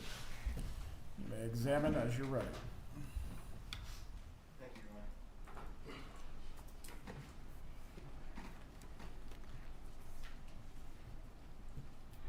Good morning. Can you please introduce yourself to the jury? Yeah, my name is Linda Bailey, and I'm a family law attorney here in Tallahassee. Tell us briefly about your educational background. My post-high school educational background is I have a bachelor's in psychology from Florida State University in 1983. I worked for a couple of years and went back to law school in 1985 and graduated FSU Law in 1988 with honors. So math isn't my strong suit, but that's 37 years. 37 years. I went to school with Miss Adamson, so Okay. we've been practicing the same length of time. What type of law did you initially practice when you graduated? When during law school and then after I graduated, I initially practiced criminal defense law. Then I brought in slowly a family law practice. And then in 1994, about 6 years into practice, I shifted my focus to solely family law and went on my own and opened my own practice. So since 1994, have you exclusively practiced family law? Yes. Can you tell the jury approximately how many family law cases you've handled since then? Oh, I tried to count those for this trial, and my best guess would be around 2,000. Do you have any certifications? Like Kristen, I am board certified in marital and family law, and what that requires is an application that's about 3/4 of an inch thick that details all of your trial practice, litigation practice, the type of cases you've handled, how many experts you've done direct exam with, cross-exam with, etc.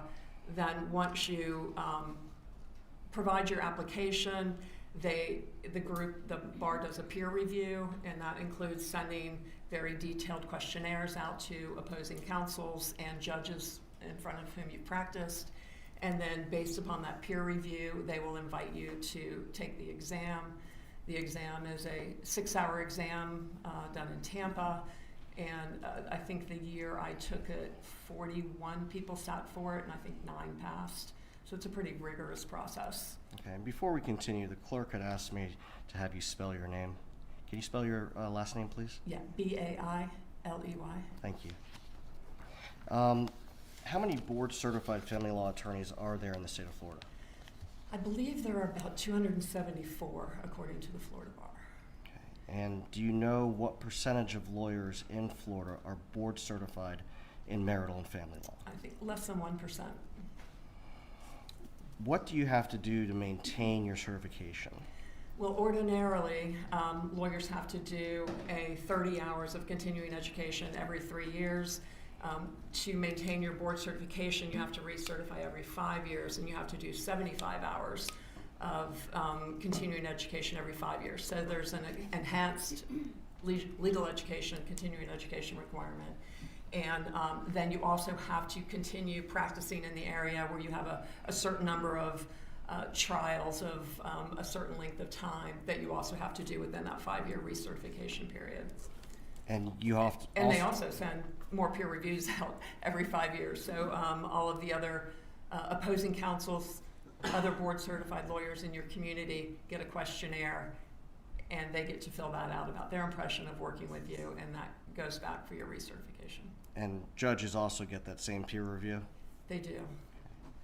Do you have any other certifications?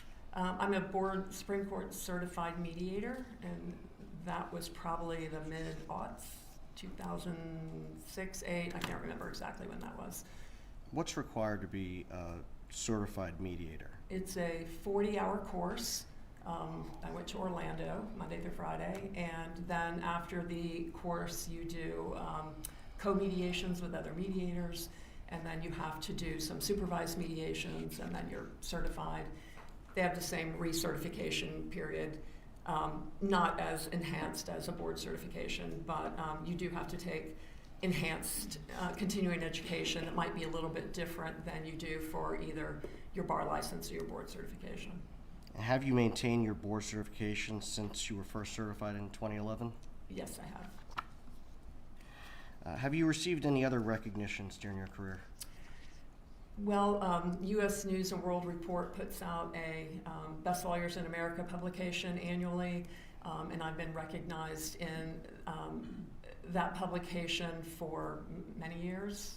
I'm not sure how many. They've also recognized my law firm as Best Law Firm in America, and recognized me as a woman in the law to watch. I also have been recognized as a super lawyer, which means the U.S. News and World Report bases their recognitions on peer review, And the enhancement at the super lawyer is it does peer review. It also looks at your practice, your certifications, your outside legal interests, like have you provided presentations, have you taught, have you done certain community service or pro bono work, that sort of thing. Have you taught? I have. I taught for several years. I'm going to estimate 5 years with the Legal Aid Thunderdome program. And that's really an incredible program where family law attorneys, now it's grown to do other disciplines, but at the time I was doing it, it was strictly to teach other lawyers who don't do family law how to do family law well enough to provide pro bono services, free services for people who can't afford lawyers. And my focus in that area of teaching was parenting plans, parenting schedules, relocation, those sorts of parenting related issues. Your Honor, we would tender the witness as an expert in family law proceedings. The state wished to voir dire the witness as to their training or experience. No, Your Honor. Any objection to her ability to provide an opinion in the fields of marital family law? No, Your Honor.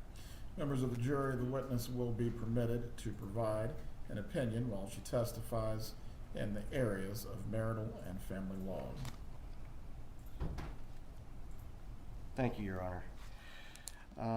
In conjunction with your being retained as an expert in this case, can you tell the jury what materials you reviewed? Yes, my primary source was the divorce file between Wendy Adelson and Dan Markel. So everything from the petition that was initiated in September of 2012 by Wendy Adelson to the last document filed, which was, I believe, a suggestion of death. And did you review any other materials? I reviewed text messages that were provided to me. I believe they came through the state between Wendy Adelson and Dan Markel in the 2014 timeframe. I was provided but didn't review thoroughly text messages between Wendy Adelson and friends and other miscellaneous texts. There were some text messages between, I believe, her and her mother, but most of their communication, I think, was by email, and I reviewed the emails that I was provided between Wendy Adelson and Donna Adelson from maybe 2011 up through about 2017. I don't know if they were comprehensive because they were provided to me.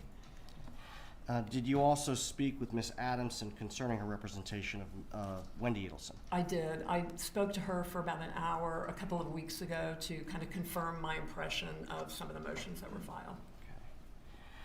Now, can you you indicated that you reviewed the court file.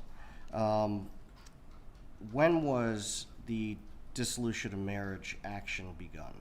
It was begun with a petition filed actually by Wendy, which she had a lawyer, Shannon Novi, for a brief period of time, and then she switched to Kristen Adamson. So I reviewed that petition, and that was filed mid-September 2012. Did Wendy Adelson, in that process, file a motion for the court to determine a temporary parenting schedule? Yeah, just about a month after the initial petition, she filed a motion for the court to order a temporary parenting plan, which is normal, so you don't have chaos pending a final resolution. So that the filing of that motion is a typical step in a dissolution of marriage that involves children. Well, it's very routine because what you don't want is both parents showing up to school, picking up the kid on the same day, and the kid doesn't know where they're going.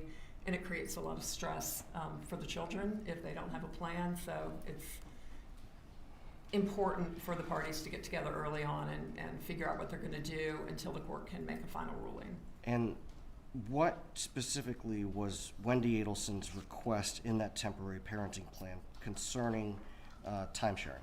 She asked for a plan that would provide 51% of the time to her and 49% to Mr. Markel. Which at the time, it was much more traditional, if you will, for there to be a primary parent and a secondary parent, And it was thought at that time that having a child more solidly in one household versus splitting the 50-50 was more advantageous for the child. That thinking has now changed, where there's a presumption of 50-50, but back in 2011-12 time period, she had initially filed for majority time sharing, which was ordinary, but then actually in her motion for temporary parenting, she asked for a 59-41, which is 51-49, which is essentially 50-50. Why would one party ask for 51-49? Really, the only reason I can think of would be for an IRS tax advantage, so you'd be able to claim the children on taxes. To claim them as dependent? As dependents, yes. Okay. Or head of household? Yes. Okay. Now, you indicated that a lot of times these issues, it's important to establish them early on. Did Wendy Adelson and Mr. Markel have to go in front of the judge to get a temporary parenting plan put in place? No, they worked that out on themselves, by themselves, or through counsel. So they worked out an arrangement that was beneficial for the kids and allowed them to have time sharing. Yes, my understanding is they worked out a 50-50 arrangement. Okay. Now, we're using the term time sharing. We also have, during the trial, heard the term custody. Historically, has the term custody been used in family law proceedings? Not for many years. Not for many years. Gosh, it may have been a term back when I started practicing, but then it went to primary residence and secondary residence, and then it moved to simply time sharing. So there's been a change in the way we refer to it linguistically, because you don't want a secondary parent. You want all the parents to feel like they're full parents. So. Okay. And so the term custody is not something that is used in family law proceedings any longer? Not between parents. There's some, the term custody still lingers in some grandparent cases, which aren't applicable here. Okay. But when we're talking 2012 moving forward, the term custody was not used in family law proceedings for dissolution. Correct. Okay. And the term at that time was time sharing and parenting time. I believe back then it had shifted to time sharing. It may have been primary and secondary residence, but I didn't see that in the petition. She just asked for majority time sharing, so that must have been when that law switched. It was around that time. When Wendy Adelson initiated this dissolution, did the pleadings indicate that she was trying to prevent Mr. Markel from having substantial time sharing? No, I didn't see anything throughout the whole file. She tried to prevent Mr. Markel from having substantial time sharing. Can you tell the jury what is substantial time sharing? Well, substantial time sharing,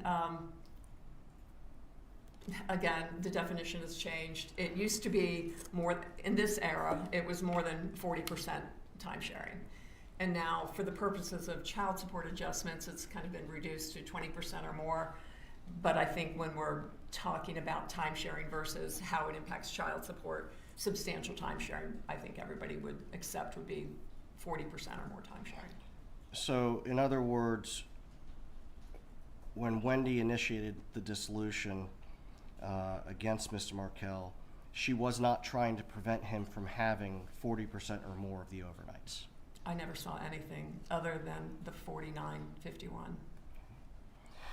In your review of the family law pleadings, can you tell the jury how many contested hearings took place prior to the final judgment being entered? From my review of the pleadings, one partial hearing occurred, and that was the June 21st, 2013 hearing on Mr. Markel's motion to dismiss the petition for relocation, and then he had filed a motion to enforce life as he would have liked to have seen it, and then the relocation was all within one hearing. The court adjudicated the first two issues. His motion to dismiss was denied. His motion for enforcement was denied because there was nothing to enforce. There was no court order that required the things he wanted to enforce. And then In other words, he was asking the court to enforce something that they had agreed on but hadn't been a court order?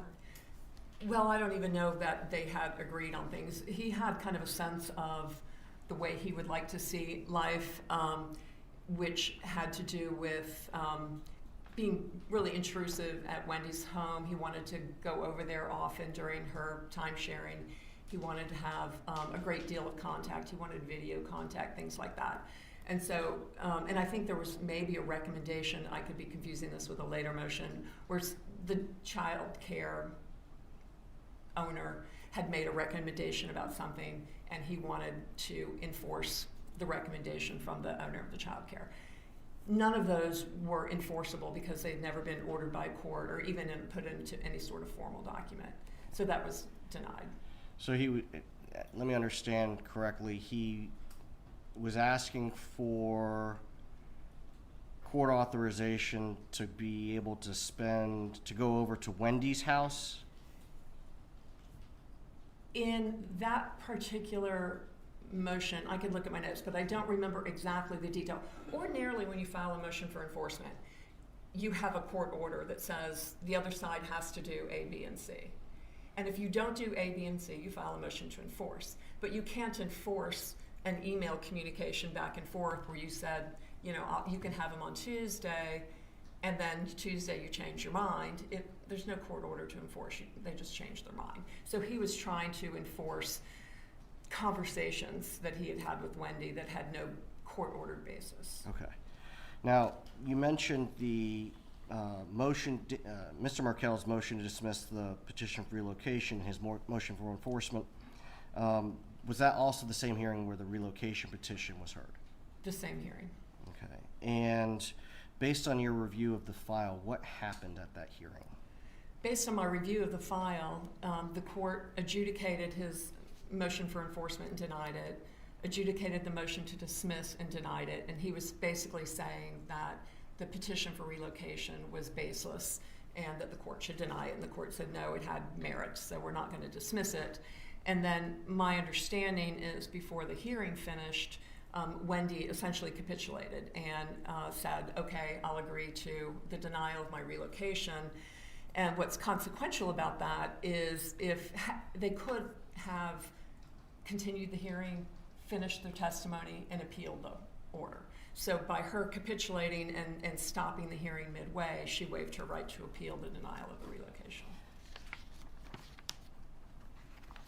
Subsequent to the June 21st, 2013 hearing, did Wendy Adelson and Mr. Markel resolve the other issues in their dissolution of marriage? Yes, on July 31st, they signed a full marital settlement agreement that addressed all issues. So within 5 weeks of the denial of relocation, they resolved all their financial issues. Wendy waived alimony, they adjudicated child support, they put into place a parenting plan, which is kind of also new lingo. A parenting plan is kind of the overarching rules on how you make decisions, how you communicate, who's able to go to events for the children, plus the time sharing schedule, plus communication provisions, how often you can speak to the children. Sometimes, like in this case, it was very general language, maybe what school the children go to. So they resolved everything 5 weeks later. Now, the marriage settlement agreement also put in place a parenting coordinator? It did. What is a parenting coordinator? A parenting coordinator is a professional, generally a lawyer, but it can be a therapist who is trained. I think they do a 40-hour course too, but I'm not certain. And they have a certification. And what they're trying to do basically is teach people how to communicate, teach people how to be reasonable. There's no parenting plan that you can draft that deals with all contingencies. People are always going to come up with something, and we don't have a provision in the marital settlement agreement to deal with that. So a parenting coordinator helps people set, for example, communication guidelines. Maybe one person is calling 10 times a day, and that's overbearing, and it interferes with the other parent's life in households. So a parenting coordinator may help them reach agreement on what a reasonable communication might be. Maybe it's once a day at 7 o'clock. Maybe it's every other day. Maybe it's 2 times by video and 4 times by, telephone or something like that. So they help them work out the details and just keep the conflict low. Now, can a parenting coordinator put in place provisions in parenting plan that are not already included in the marriage settlement agreement? No, the parenting coordinator's role is to help the parties have a civil discussion and come up with a reasonable resolution. But if there's no reasonable resolution that they accept from the parenting coordinator, then they can go to the court and ask for a remedy in certain circumstances. In certain circumstances? Yeah, for example, the parenting coordinator is not permitted to add provisions that are not in the marital settlement agreement. In that circumstance, you can't just go to the court and say, hey, I want this provision added. You have to file a supplemental petition that requires a material and substantial change in circumstances plus best interest. Kristen talked about that earlier. And you have to, it's basically starting a case over. It's very difficult to modify a marital settlement agreement. What you can go to the court for that a parenting coordinator might be involved in is somebody's not returning the child on time chronically, or violating communication provisions that are already in the marital settlement agreement. You may go to the parenting coordinator first to try to avoid court, to say, hey, can you get him, her to stop? Can you get them to be more timely? Can we find a new meeting location, something like that? And you can go to the court for those types of issues, violations, but going to the court for modifications isn't going to happen unless you've had a material and substantial change. And the case law says that has to be an extraordinary change. So it's very difficult to get a modification or add terms. Now, with respect to the Adelson Markel case, other than that June 21st, 2013 hearing, were there any other, did they litigate any other issues? During the divorce? Yes. Up through July 31st? Yes. No, they resolved everything. Temporary parenting, permanent parenting, support, property. How many months elapsed between when the petition, the initial petition for dissolution of marriage was filed, and when the final judgment of dissolution was entered? 10 months. How does that compare with cases that have similar issues? If you take the relocation issue out, it's probably average. If you add the relocation, it was brief. Most relocation cases take 2 years or so to get to trial. As of the final judgment of dissolution on July 31st, 2013, would it be your opinion that this case was in any way unusual or highly contentious? No, to the contrary, it was settled amicably and everybody was moving on with their lives. And quickly? Yes. During the underlying litigation, so between September of 2012 and July 31st of 2013, when it was when the final judgment was entered, did either party file a motion to compel against the other? No, and what that is if you're upset with the other side because they're not providing either the required financial documents that Ms. Adamson spoke out earlier, or if you do a request to produce more documents and they don't comply, then you would file a motion for the court to compel them to provide those documents. And that's what we call discovery. Correct. Were there discovery fights here? No, there were no discovery fights. There was afterwards when Mr. Markel's lawyer was trying to depose Wendy about the money he had not paid, but prior to July 31st, there were no discovery fights at all. There were, I think, requests to produce, and there was no motion to compel or any complaint about the responses to those. I didn't see any third-party subpoenas to banks or holding companies or brokerage accounts or brokerage companies. Can you explain to the jury what a third-party subpoena is?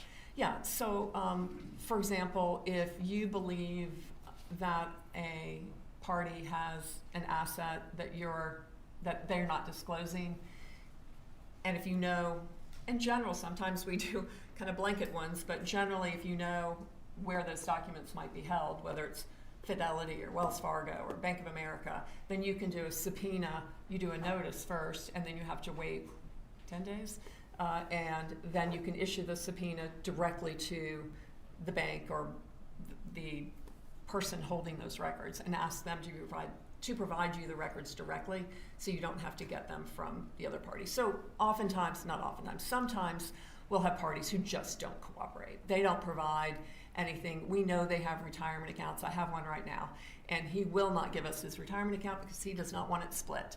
So we are having to send third-party subpoenas out to all his prior employers to get his retirement records because he's just not doing it. So it's an easier way to get those records than fighting him directly. And so in that type of scenario, you'd have to first subpoena his records from prior employers in order to get the names of the retirement companies, correct? If I need to do that, they could be company-held employment plans, depending on what kind of company, you know. But potentially in that scenario where you're having to issue third-party subpoenas, there are multiple layers that you might have to go through in order to get the information that the other party is not providing. No, it's really more direct than that. I mean, once you file your notice of intent to subpoena a third party, you issue your subpoena to that party. The difficulty comes if you don't know who the party is. Then you might have to take a deposition and find out where somebody's been working. Generally, your client knows where their spouse worked, so you have that information in that example.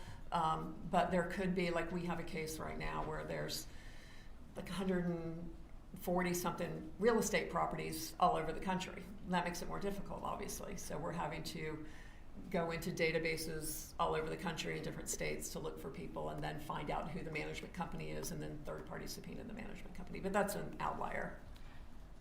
Needless to say, you didn't have to do any of that, or none of that had to be done for Wendy Adelson's divorce. None of that happened. What about non-party depositions? What I saw was there was one non-party deposition from Dr. Phelps, who was the owner of Creative Preschool, where the children went. And essentially, I did review that deposition, and it essentially said the kids were doing great. And then there was a deposition of someone who worked at the law school. Okay. And aside from those two, were I believe Wendy, was she deposed? I don't recall seeing that Wendy or Mr. Markel were deposed. Okay. Now, you testified earlier that you reviewed emails between my client and her daughter. I did. Okay. Did you find anything unusual about my client, Donna Adelson's involvement in her daughter's divorce? No. We have parental involvement, as Ms. Adamson said, often. Sometimes it's employer involvement. Maybe they're very attached to their employer and they want to nurture them. Or we'll get siblings who are lawyers involved. So family involvement, and especially moms, I see a lot. A lot of mothers? A lot of mothers. They're worried about their babies no matter how old they are. Now, in the emails that you reviewed, did you see my client's use of the nickname Gibbers to refer to Mr. Markel? I did. Did you find that especially provocative? No. I mean, gibbers means someone who speaks gibberish. And if you look at Mr. Markel's motions and memorandums and responses he filed in this case, it was somewhat applicable. He was very verbose. If you looked at his writings as a complete layperson, they may at first glance seem somewhat intimidating, but when you broke them down paragraph by paragraph, they were inconsistent. They didn't make sense. They referred to, in multiple situations, he was seeking enforcement of things that were not court ordered, even afterwards in the February 2014 timeframe.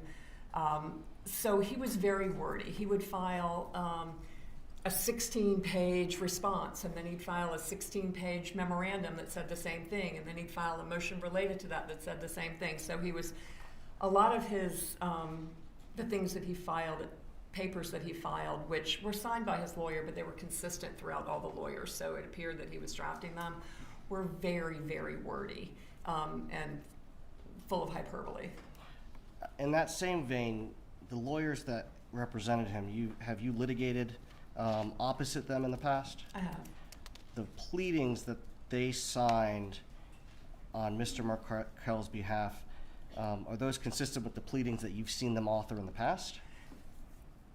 No, it appeared to me that Mr. Markel was drafting these pleadings because they just weren't drafted in a way you would draft them, and they didn't, again, make sense. They were internally inconsistent. For example, moving up to the February timeframe, he was complaining about fraud by Wendy Adelson and not disclosing accounts as if that impacted the settlement. But then he said, very shortly or in the same near paragraph that he knew she had these accounts because he managed one of them, and he knew about the other account as well. So all he had to do was do third-party subpoenas to Schwab. He knew a Schwab account existed. That was easy. And so you can't say fraud, I made a decision without knowing, and then in the next paragraph said, but I knew these accounts existed, that's why I know she's committing fraud. Okay. So in reviewing those particular motions, the one that he filed February of 2014, what was your opinion about the strength of that being granted? Well, Wendy filed a motion for enforcement at the end of October 31st, I believe, 2013, which complained about the $80,000 or so dollars. I think there was some question whether he paid $50,000 or $51,000 or $52,000. But anyway, he was essentially just around $80,000 underpaid. He hadn't paid his obligation. So she filed a motion at the end of October. Then there was no response, nothing. His lawyer withdrew. There was nothing in November. There was nothing in December. Then January 31st, so 3 months later, he filed a response that basically said, he didn't deny not paying, but he said her bad behavior, her unclean hands, give me a valid excuse for not paying her, essentially, is what he said. And that is not legally, I don't think it was a very strong legal position. Okay, and we'll come back. We'll come back to that. Okay. I want to back up to the June 21st hearing when relocation was denied. Mm-hmm. Did my client, in the emails you review, appear to push back on Wendy and try to get her to do certain things? Well, what I saw from what I was provided in the hearing, I think, was on the 21st, and there was a couple of days, maybe the 23rd through 26th, something like that, where Donna Adelson, maybe the reality of the relocation had set in, the denial, and she was upset. So she was sending emails going like, how can we undo this? Or is it possible to undo this? And then Wendy responded, I think at the end of that, Mom, I'm at peace, I'm good. And then they dropped off. There was no more communication that I saw between them. Certainly after the July 31st final judgment, was there anything else where relocation was attempted or discussed? Not that I saw.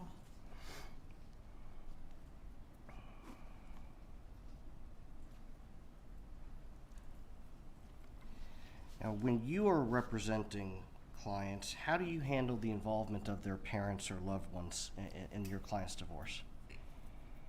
If I know that they're very involved, I'll ask to meet with them and bring them in, because what I don't want is our third parties interfering with my advice, frankly.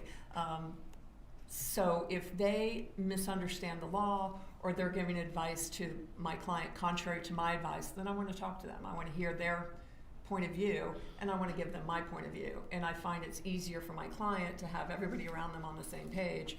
So I just want to educate them. If it's a mediation and I feel like they're involved, I'll ask the other side if I can bring the mother or the brother, whatever, whoever it is, into the mediation, because if they're in the mediation process, then they see how it changes over the course of the day, because other facts might come in, other considerations might come in, because mediation is not just an opportunity to reach a resolution. You learn a lot of information out of mediation. So it's always helpful to have, if there's a family member who's very involved, it's helpful to have them there so they learn as you learn, and they understand how you reached an agreement, and then the litigant, the party, doesn't go home and have to explain what happened. Do you have situations where clients, family members, or friends are offering advice and it's passed on to you? Sure. How do you address that? I ask them to call me. You know, sometimes I say, you know, if you don't trust my advice, maybe you should get a second opinion. And generally they don't. And I say, this is why I don't think that advice is valid or is going to help you. And we can have that dialogue. And if they're really strong about it, then I'll definitely ask to say, let me speak to your boss, your brother, your mother, so we can kind of talk through this, because I need them to understand my position, and maybe theirs will change. Now, you were provided with a number of emails that Wendy was sent by her mother. Did you see evidence that Wendy shared those with Kristen Adamson? I saw no evidence that Wendy shared them. And did you speak with Ms. Adamson about that? Yes. Okay. Did she receive any of the input from Donna Adelson? My understanding from Ms. Adamson is she really didn't understand that Donna Adelson was involved at all. I mean, she was there at that one hearing, but that's very common. Did Wendy Adelson get the parenting plan that she was requesting in her settlement agreement? She did. The entire marital settlement agreement was very beneficial for her from all the way through. She actually got a parenting plan that was more, I think it was more like 45, 55, something like that. It was instead of 7 days out of every 14 days, he was getting 6 days out of every 14 days, with 5 days and then 1 day in the off week. So it was split up a little bit, which was a typical parenting plan for that time period. So she got more parenting than she had really asked for, and that was to last 3 years, and then it went into 50-50. I think that got the youngest child to school, maybe. So they did, until the youngest child went to school, she had about 55% parenting time. Child support, you know, the division of child care, that sort of thing. And without going into too much detail, child support is a mathematical calculation. It's a formula. And it's based on a number of factors: income, child care, insurance, health insurance, and parenting time. Exactly, exactly. And then Mr. Markel had asked for sole decision making, for example, because he was upset if the children didn't eat kosher or whatever his complaints were. So he wanted sole decision making, which is extremely difficult to do. The only time a parent gets sole decision making is if the other parent is just incapable of making decisions, like drug addicted or seriously mentally ill, something like that. So that was really also telling that he was drafting that, because I don't know that either of the lawyers that filed on his behalf would have asked for sole decision making. That's just rarely granted. And so she got shared parental responsibility. He didn't get any superior decision making that he requested. He also requested for more than 50% of the marital assets, because he said he earned more and he created the assets more than she did, which is not a valid legal position. And she got what appeared to be equal value of assets. Of the marital estate. Of the marital estate, which was part of that $120,000 he was supposed to pay her. Did Mr. Markel get the 50-50 time sharing he was requesting? Not immediately. He had to wait 3 years for that, by agreement. And you mentioned keeping the boys kosher. Was Wendy Adelson required that the boys keep kosher? That I don't know. I think there were some issues about that. In the marriage settlement agreement, was that required? No. Was she required in the marriage settlement agreement to allow Mr. Markel to come over to her home during her time sharing? No. That would be extremely unusual. In the marriage settlement agreement, was she required to have the boys available for video calls? No. Was Wendy Adelson, throughout the litigation, requesting that the boys be available nightly for her to speak with them when they were with their father. No. Was Mr. Markel granted every Jewish holiday? No, I think he had requested that, but he was not. They alternated the Jewish holidays. Was Wendy Adelson required to continue counseling with Mr. Markel and follow the advice of those counselors? No, and that would be an improper order. The court can't delegate decision-making to a third party like a therapist. The court can't say, you need to go to your therapist and follow their advice. Was Wendy Adelson required, pursuant to the settlement agreement, to equally split time on each of her children's birthday with Mr. Markel? No, there was a general provision that each parent would get some time on birthdays, but there was no requirement that it be equal. And I really try to dissuade my clients from putting birthdays into agreements because kids don't want to see their parents fight every birthday. Were either parties prevented from allowing the children to see anyone else unsupervised in the marriage settlement agreement? No. I mean, the general premise was shared parental responsibility, which is what they have, meaning they have equal rights to get information, make decisions. The whole crux of that is you trust the other parent to make decisions that are healthy for your kids. Now, pursuant to the marriage settlement agreement, was Mr. Markel ordered to pay both Wendy a lump sum and Kristen Adamson a lump sum? Yes, he was ordered to pay $120,000 directly to Wendy Adelson and $10,000 towards attorney's fees to Kristen Adamson. In what types of cases is one party ordered to pay or agree to pay part of the other party's attorney's fees?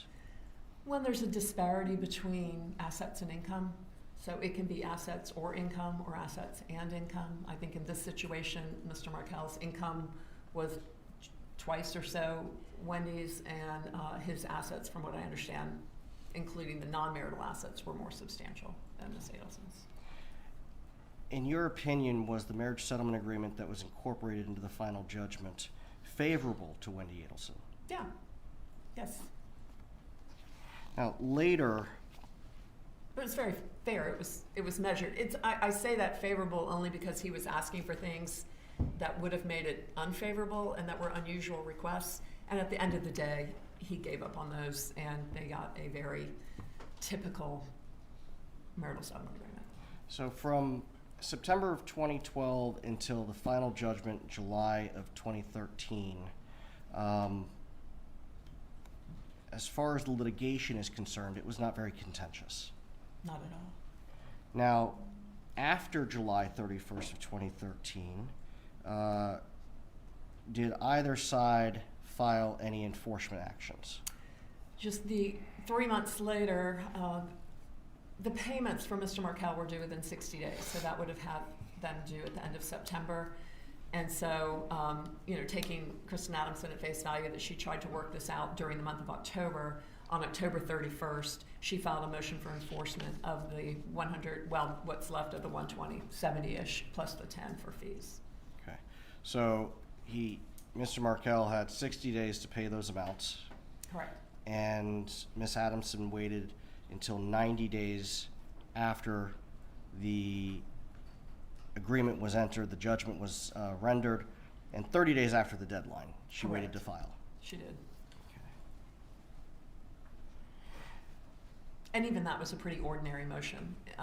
It didn't ask for any drastic sanctions. It didn't ask for jail time, anything like that, which couldn't have been ordered. It would have just, she's looking for a judgment that she can execute on. So you have to get a formal civil judgment from the court, and then you can execute on that by attaching other assets or garnishing wages, that sort of thing. I've had the court open up and get retirement assets and kind of claw them back from the marital estate to make the person whole who doesn't get paid. Okay. Now, in reviewing the emails between my client and her daughter after the relocation hearing, did you see any correspondence trying to encourage my client, I guess it was after July 31st, to encourage Wendy to do anything about relocation? Not that I recall.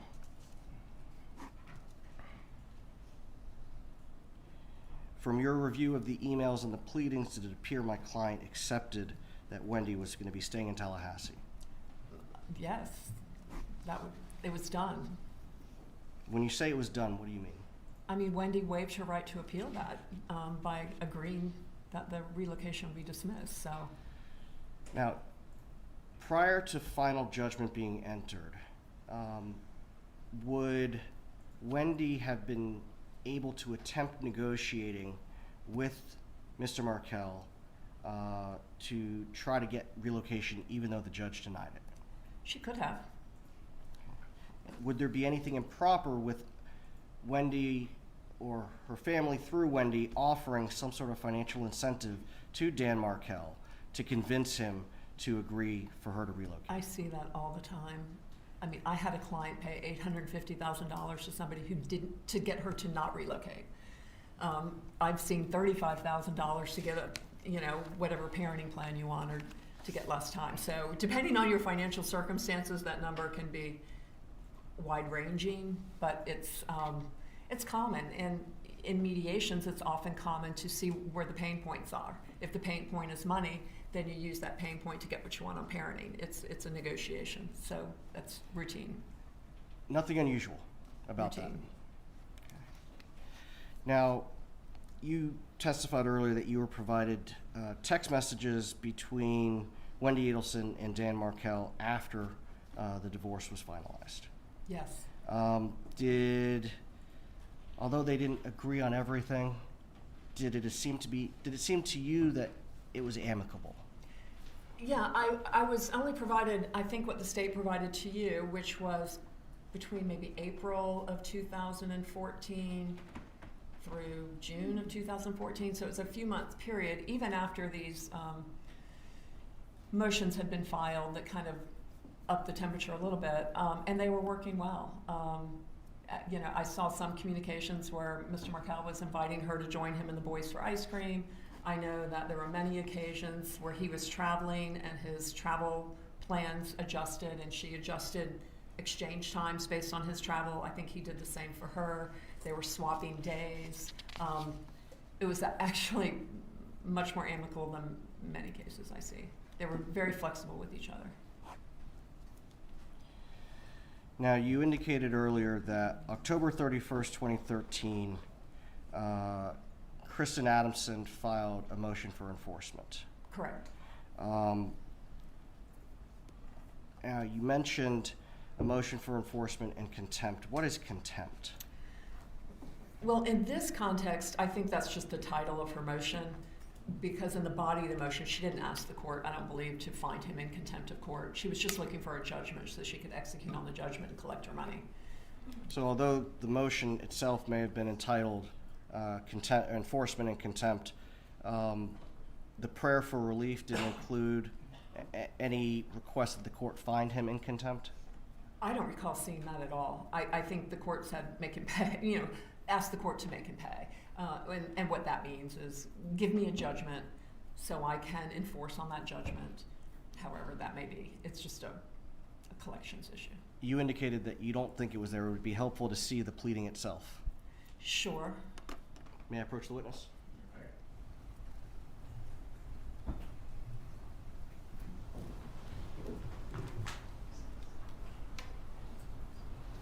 Approach with courts 1 states demonstrative A, specifically page 338.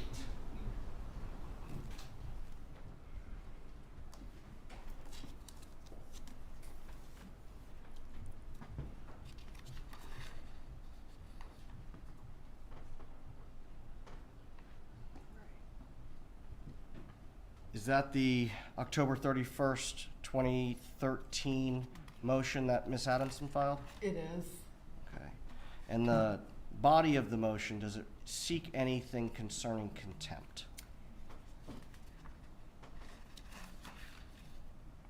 In the body, which does not control the ask of the court, which is called a wherefore clause. And under the wherefore clause is where you say what you want the court to do.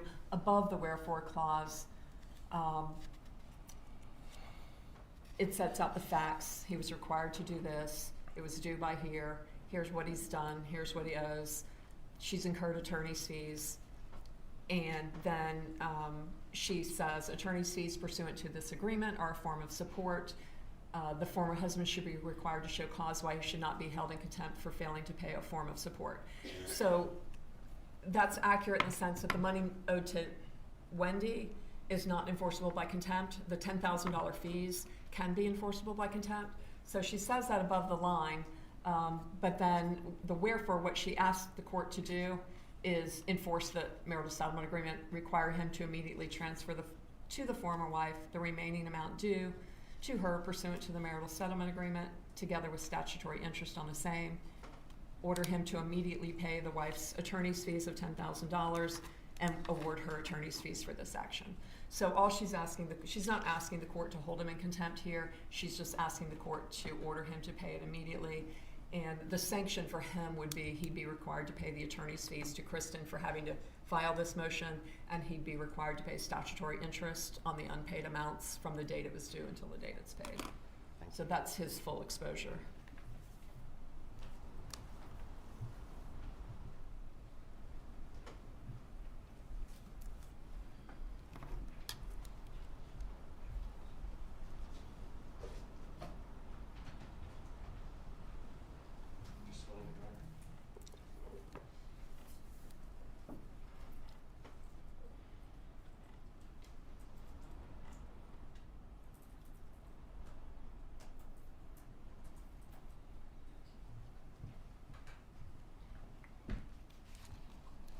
In the scheme of this dissolution and the circumstances of this case, was the amount of money that Ms. Adelson was seeking through this enforcement motion an enormous amount? I didn't view it that way. I viewed it as kind of an annoyance that she had to go through these hoops to get the money because he had the money and he owed the money, but it wasn't going to put her out on the street. Did you believe, is your opinion, that that motion for enforcement that was filed on October 31st, 2013 had merit? Absolutely. And what were the possible repercussions to Mr. Markel? He would have to pay more. He'd have to pay more in fees and more in statutory interest and more to his lawyer to fight it. That was it. Were you provided with a series of emails in mid-December of 2013 where Mr. Markel emailed the parenting coordinator and Wendy Adelson complaining about a host of issues? I did. Okay. Was one of those issues one where the boys allegedly said that Grandma referred to him as stupid? Yes, he brought that complaint up to the parenting coordinator and to Wendy in the same email in December 18th, maybe, of 2013. From your review of that correspondence, what did he want to happen? My recollection is he was asking Wendy to be mindful of that and to be alert and make sure it didn't happen. Did he ask that my client not be around the children unsupervised? Donna Adelson, no, he did not ask for that relief. According to what you reviewed, when did those quote stupid events allegedly occur? According to the email, he said there were 2 or 3 occasions in November where the kids said something like, "Grandma thinks you're stupid," or something like that. Did Mr. Markel file any action, any motions or supplemental petitions in November or December of 2013? Related to that allegation? Yes. No. Now, the motion for enforcement filed October 31st, when was that set for hearing? It was initially set for hearing in February, and I believe that was set in December, and it was the certificate of service, which is the bottom of the motion. You file a certificate that says where you have sent this document, to whom you've sent this document, and it went to Mr. Adelson's new lawyer in December. Mr. Markel? I'm sorry, Mr. Markel's new lawyer in December. And then nothing happened. All of January went and nothing was filed. And then the end of January, which at this point is 3 months after the motion was filed, a response was filed. And then the response basically said, yes, I owe the money, but I don't have to pay it because Wendy had these other financial violations. And then she referred to the Schwab account that you've heard about, and a retirement account, I think. And then 2 weeks later, I think it's February 14th, he filed a motion for contempt against Wendy. In that February 14th, it was kind of a companion document to the January 31st response. Again, he would do multiple filings on the same issues. He again just addressed, but a little more vehemently, the allegations of financial fraud. It was only a financially focused document. What defense did he claim to have to avoid paying Wendy Adelson as he'd been ordered? Oh, my recollection is his defense was that she did not put on her financial affidavit a certain non-marital asset, but he knew that an asset existed, but it was fraud. It was kind of circular.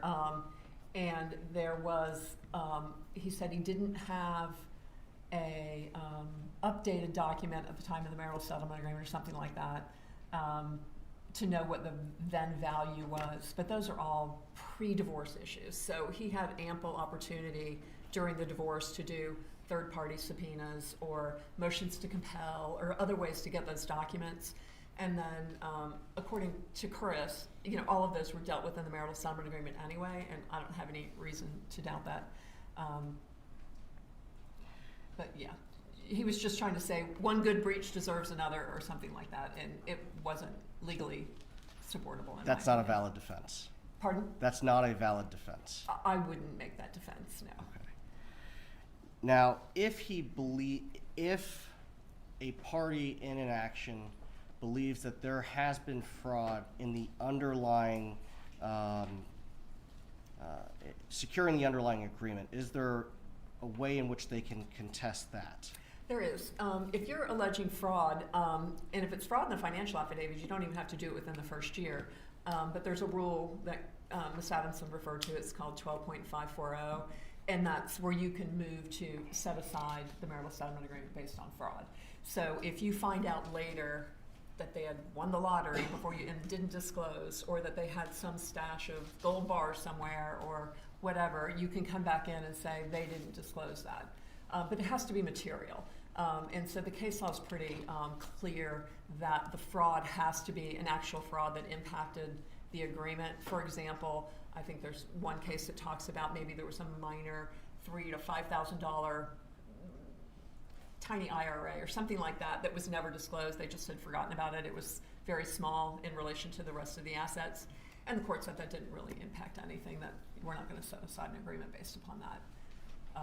In other words, it's a high hurdle to overcome. And it had to have impacted you. Okay. In this instance, it was clear from Mr. Markel's own motions, he knew about these assets. So I think his fraud allegation was completely baseless. Now, in some of his emails and filings, he was asking for 100% time sharing, more restrictions, more access to the kids. Did he ever present a proper pleading to the court to try to get those things? No.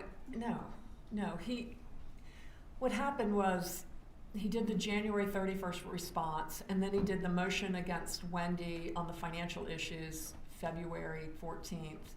And then towards the very end of March 26th, after Kristen had filed a motion to dismiss his fraud motion as being a sham pleading, essentially, I guess he kind of ramped it up a little bit. So he filed a motion complaining about parenting. And it had maybe 10 different points. It was very long. Each point was maybe a page long of different paragraphs. And in that motion, almost all of the related violations were not violations at all. There were no court orders. requiring her to do what he wanted her to do. So he talked about, he wanted a certain number of video calls, and she didn't give him enough video calls. Well, video calls weren't required. He asked for a certain number of phone calls, and a number of phone calls wasn't required. He was asking for,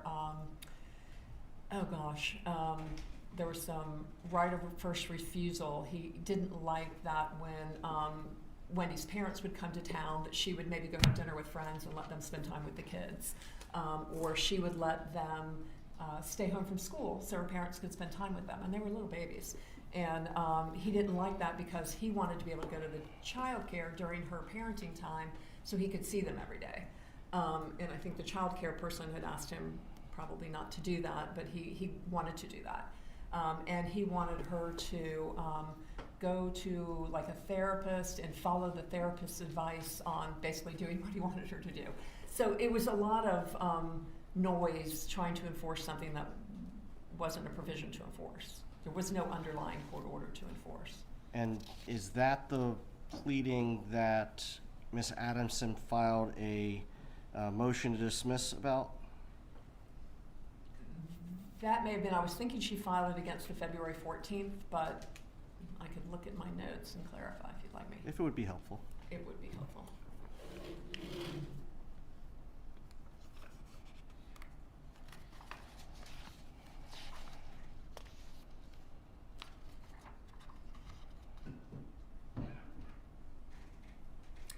Yes. Yes, it looks like on April 11th. Nope, that's his response. Let's see.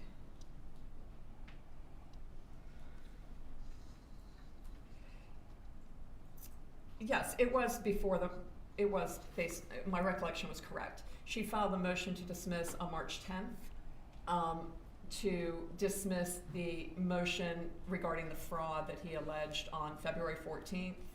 And then I think as a response to that motion to dismiss, then he kind of amped it up with this motion to enforce that dealt with the parenting issues. And the motion to enforce that dealt with the parenting issues, is that the March 26, 2014 Exactly. Motion? Correct. And then that was all set for hearing for May 15th. Okay.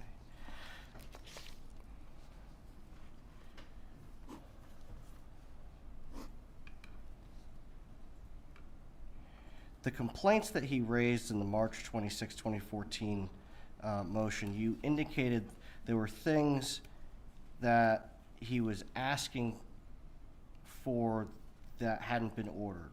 And are you referring back to the marriage settlement agreement? There were conditions that he wanted that weren't actually in there? Right. He was trying to enforce his view of what this post-divorce parenting should look like. But there was no court order that required her to make the children available to him during her parenting time. I think one of the complaints was he wanted one-on-one time with the kids, and she should be ordered to let him take the kids during her parenting time one-on-one. There was a couple of different provisions about communication. I think like the 8th point he made well into this very long motion was he brought up the stupid allegation from November, and this was the end of March. So I didn't see anything in his allegations that had any recent problems with him being disparaged or by anybody calling him any names. So he mentioned that. I think it was his 8th of 10 points in that motion. Was it in that pleading that he was asking for sole decision-making authority? Yeah, I believe it was. Would there have been a basis for the court to grant that? No, he would have had to go through that supplemental petition that we talked about earlier, where he would have had to show material and substantial change in circumstances and that it was in the best interest, and there's no indication he would have been successful there. And he didn't plead it correctly anyway. Okay. Now, with respect to the complaint about my client allegedly saying that she hated Dan Markel or she called him stupid, was that allegation a feature of his motion? No, it was buried, like I said, 8 points down, 8, 10, 12 pages down. Just a few paragraphs of his motion? Yeah, 3 paragraphs. Was there any indication that those claims were true? No, and I don't think he could have proven that because he's talking about what purportedly a 4-year-old may have said to him. And I think even in his motion, he says, I don't know if this is true or not. I don't know if Wendy was present or not. But I would like Wendy to make it stop if it's true. Did this motion, the March 26, 2014 motion that the state has called the grandmother motion, did that request that my client not be permitted time with the children? No. Did Mr. Markel request that my client's time with the children be restricted?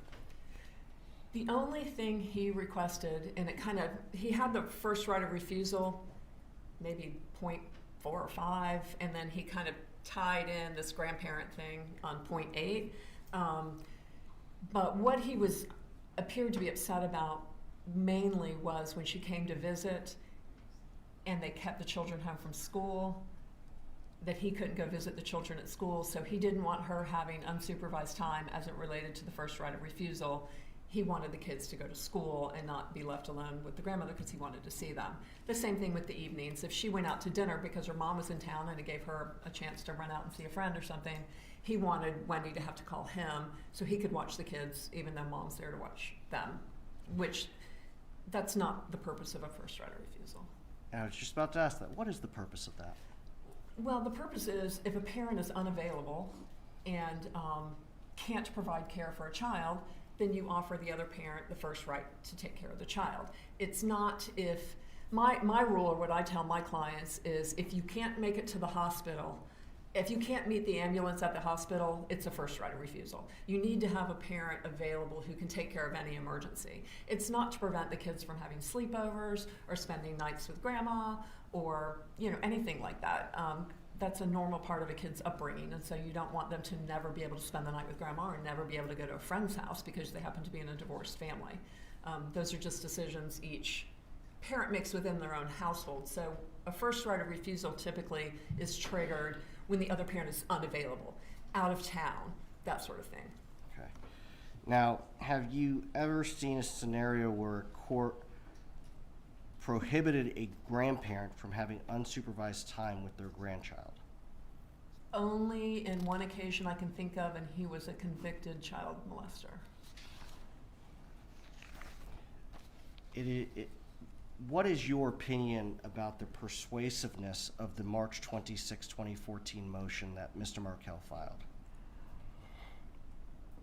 I think it would have been similar to what Ms. Adamson described the judge saying in the middle of the relocation hearing, which is, don't file things like this.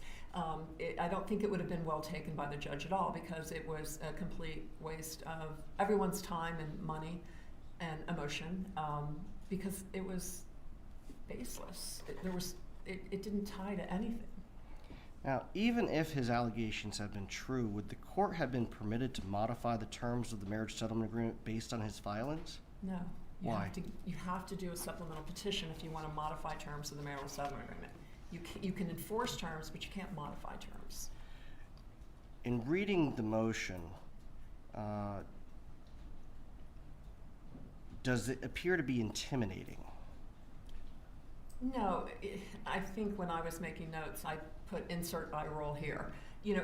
It was a lot of words, and he was obviously wanting life to look like what he wanted it to look like, but that wasn't reality. So it's just a matter of breaking down each allegation and addressing them. Should Wendy Adelson or my client Donna Adelson have felt threatened, or would they have felt threatened based on that motion? They shouldn't have, and that's one of the reasons I wanted to call Kristen because, again, when I read that motion, I was kind of taken aback that a lawyer would have signed that and allowed that to be filed. And I thought it was kind of nonsense, and I wanted to get Kristen's take on that and see if she agreed, and she did, and she said that she had advised Wendy of that, and that's what I would have expected from her. In the emails or text messages that you reviewed, did you see any communication that indicated that my client Donna Adelson was aware of that March 26, 2014 motion? No, not in what I was provided. I saw early during the divorce period that Wendy had sent her mom a couple of documents. I know the petition for relocation that Donna helped make suggestions to beef up the facts, which I thought were pretty helpful suggestions, because, like Ms. Adamson said, relocation is extremely difficult, and you really have to have as many facts as you can to support yourself. So I saw that there was some editing and some input on that petition. But after the divorce, I didn't see any communication about sending pleadings. I don't even know that I saw any reaction from the financial motion, but certainly not from, I saw nothing either that she communicated the motion to her mother or that her mother reacted to it in any way. I didn't see any responses. Would Mr. Markel been able to sustain his burden of proof for that motion? I'm sorry, say that again? Would Mr. Markel have been able to sustain his burden of proof for that motion? No, I don't think so at all. You know, if you're talking specifically about like point 8 about calling him stupid, his only evidence is a 4-year-old child. Otherwise, it's hearsay, and I don't think a judge is going to talk to a 4-year-old child about whether their grandma thinks their dad's stupid. It's just, there's so much worse that goes on that's not significant. In your experience, what do judges typically do when this type of allegation is raised? My experience is the judge tells everybody to behave themselves and sends them on their way.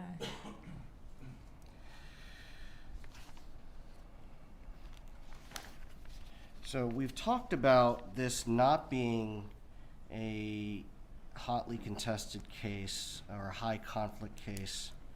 How many pages are in the court file? I think there's roughly 570.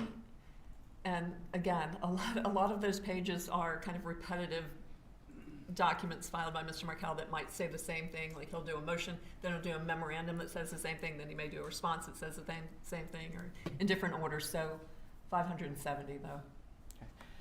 Do you know how much in attorney's fees Wendy Adelson incurred, attorney's fees and costs, for the dissolution of marriage and the enforcement proceedings that began afterwards? I only know what Ms. Adamson said, which is around $30,000. Now, in your career, have you worked true high conflict custody cases? I have. Okay. In particular, do any come to mind that involved an attempt to seek relocation? Yes, I had a particularly conflictual relocation case that started in 2018 and went through 2021. So about 3 years? Yes, including an appeal. Your Honor, may I show the witness the demonstrative? You may.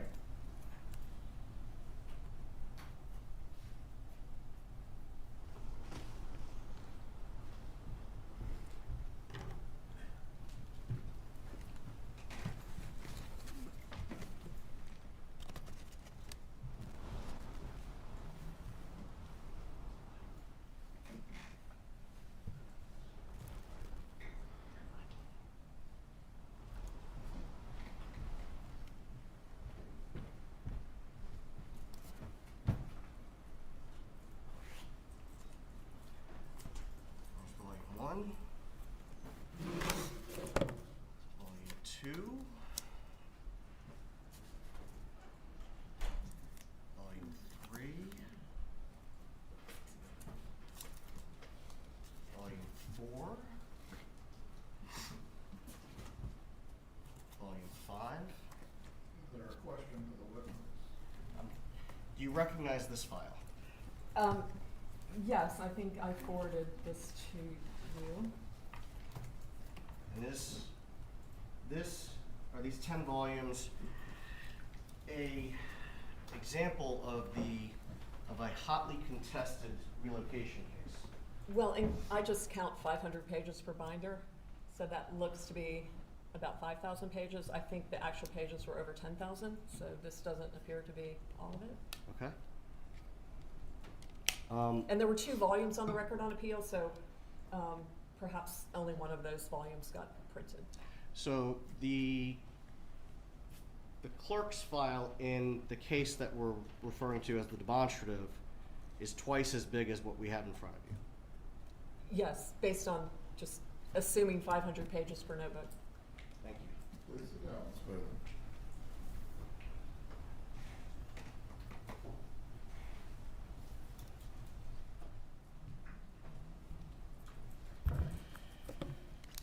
Can you tell the jury what the issues were in that case? Gosh, Judge, what's the relevance? Object. Sustained. Judge, may we approach? No. Judge, we're entitled to make a record. I believe I have the... Members of the jury, the bailiff will take you to the jury room.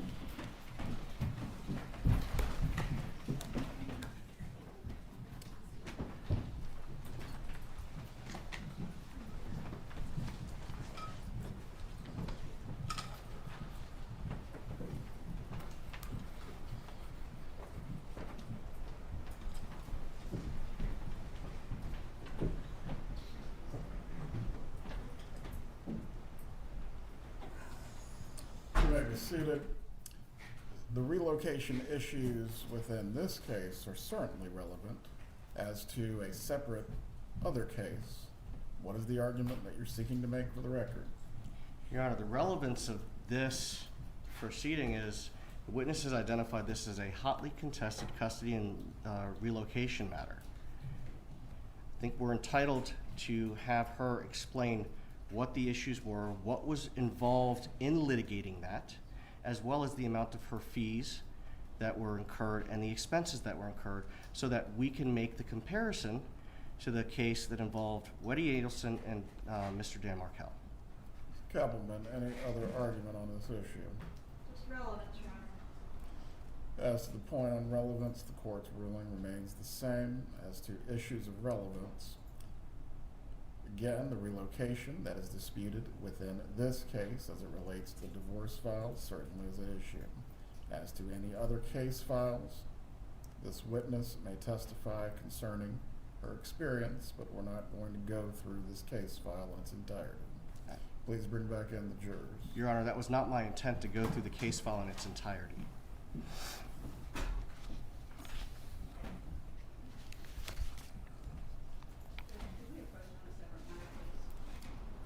It's brief. Ms. Bailey, please step down, step out of the court or the courtroom doors. If you can radio Deputy Bunk to leave the jurors in the room, please approach.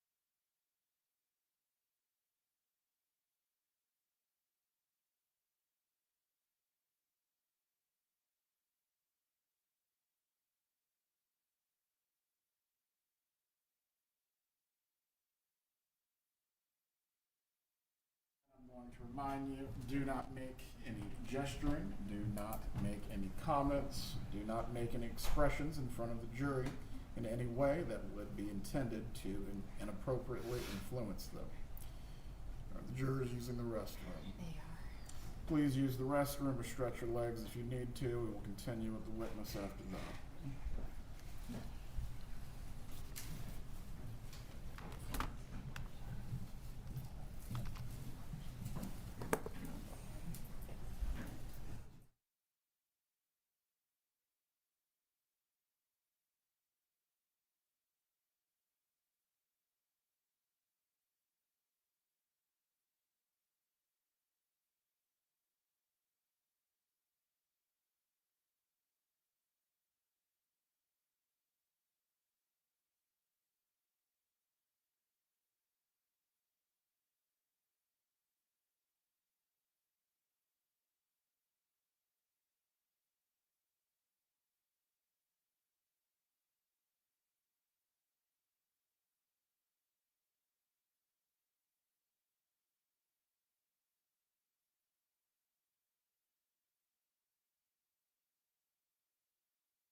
seated.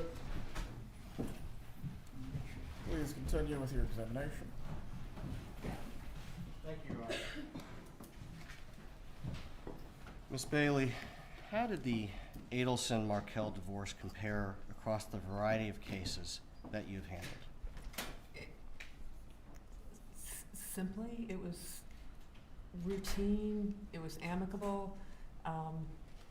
I've done similar cases that have had anything from 2-day to 7-day trials. I've had them range from $200,000 to $500,000 in fees and costs. I've had multiple financial experts, child development experts, vocational experts, all retained, deposed, testifying.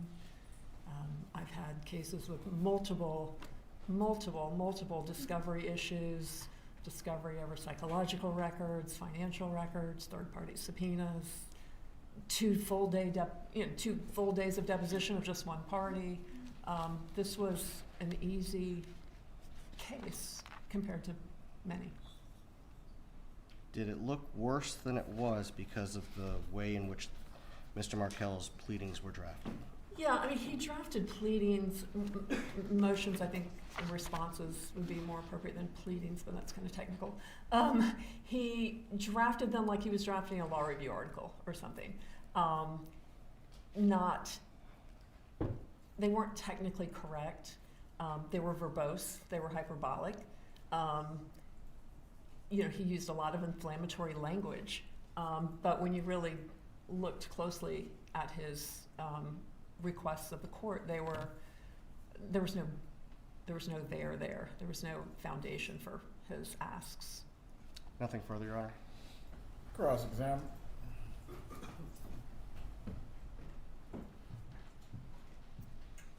What is it you were asked to do in this case? I was asked to review the documents I was given and to opine about whether this was truly a highly contentious custody case, essentially. And why would your opinion about whether it was a highly contentious custody case matter? Well, that's for somebody else to decide. I mean, I've done 2,000 cases, or give or take 100 on each side, and I think I have a pretty good judge of where this falls as far as contentiousness. Sure, but you're somebody that has vast experience with a ton of divorces, right? Sure. The parties only have experience with one divorce, right? I don't know how many they have experience with, So but isn't sure. the contentiousness in the eye of the beholder, in the sense that to you it might not seem like a big deal, but to the parties it might be the most important thing in the whole wide world. Do you Well, that's agree one with reason- that? That, Do you agree with that? Ms. Kappelman, Ms. Bailey, wait for the question, wait for the answer. Do not speak over each other. Do you agree that a case, as a lawyer, might be routine, whereas to the parties it's the most important thing in the world? to some degree, that's one reason I called Kristen, is Ms. Adamson, in particular, of the lawyers in our community of the family law bar, is extremely measured and calm, and I find that when I litigate against her, we reach resolutions, that people stay measured and calm, and we get things done. She's not one of the other lawyers in town who may stir cases up or play on those emotions. So our job as lawyers is to explain to our clients when we get a motion. If I get something, for example, that, although I've never had, something similar to what Mr. Markel would file, the immediate response is to call your client and go, I know you're going to read this at first glance, so it's going to seem messy. But there's no legal basis for this, so don't worry. And my understanding is that is what she communicated to Wendy. And when you communicate these things to your clients, hey, this is no big deal, this is no problem, this is a bunch of gibberish, do they always accept that? Well, that's not the way I would present it, but Do they ever get upset about the gibberish in the pleadings, the offensive materials in the pleadings, regardless of whether or not it's going to impact their chance of success in court? It can be emotionally charged, can it? I would say annoying more than emotionally charged. You would not say that divorce and child custody issues are emotionally charged? They can be. But in this case, they weren't. They weren't? How do you know? From the pleadings, because I don't have 10,000 But you're pages in not- front of me. You're not in the mind of the people whose lives are impacted by these pleadings. It's not just about pieces of paper and a binder, is it? I don't think that's what I said. People's lives are impacted by the decisions that go on in court, which for you are routine. Would you agree? In this instance, they reached agreement on all issues, so they had complete control of what was coming out of the court. Ma'am, could you please answer my question? Are people's lives impacted in drastic ways by routine matters that we see in court as lawyers? People's lives change after divorce, certainly. So, like, I may think I've got a bag of stinky garbage, but the garbage man might not think it's stinky at all. Do you get the reference? I don't. What is no big deal to us is a big deal to these litigants, right? You can't agree with that. Perhaps. You can't agree with it. Strike the question. You were asked, let me ask you this. Let's go on to something else.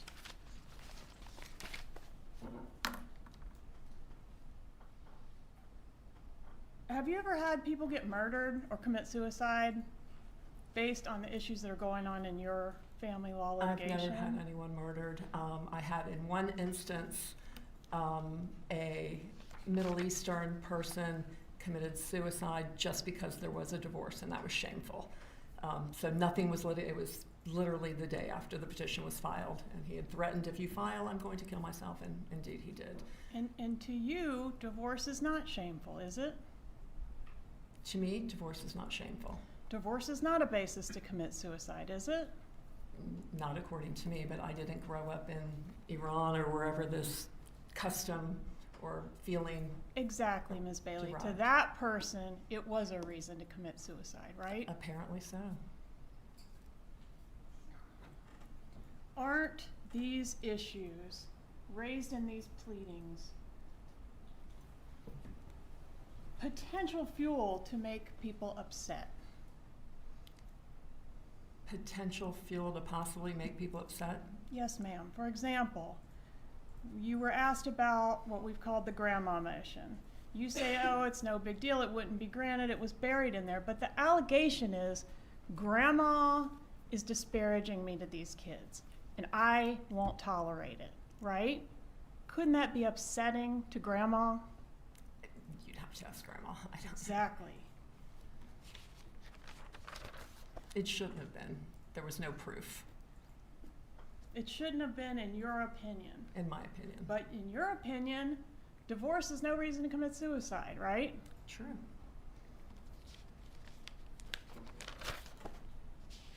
Gibbers, according to the evidence in this case, means Jew in boots. It's not a flattering term by that definition or by your definition of someone that speaks gibberish. Can we agree it's not a flattering term? No, it's probably not flattering, but I've seen far, far worse. You've seen worse. I have.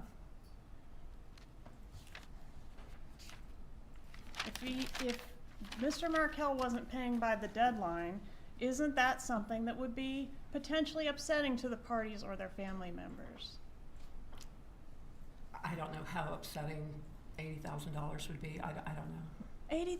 $80,000 is a lot of money, isn't it, Miss Bailey? It depends on who you are. Exactly. So we'd have to ask the parties, right? Right? Sure. Okay. Yeah, I think on that issue, he clearly had the asset. So at the end of the day, he was going to pay. It was just a matter of jumping through hoops to get the money. He was either going to pay, or he was going to get sanctioned by the court, or he was going to end up in jail, right? I don't see any possibility he was going to end up in jail. Okay. But Well, you sat in the courtroom during Ms. Adamson's testimony, I did. didn't you? I And Ms. did. Adamson said that that was one alternative, an extreme alternative, obviously, but that's what contempt means, right? But that Ultimately. wouldn't even come into play until the motion for enforcement, and then he didn't abide by that, and then the judge asked him to do something else, and then he didn't abide by that. I think jail was pretty far-fetched. Well, as long as he pays.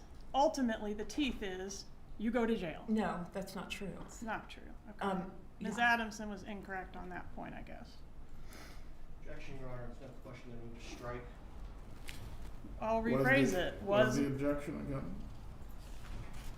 It's an improper comment on the witness's testimony. Stay and please rephrase your question.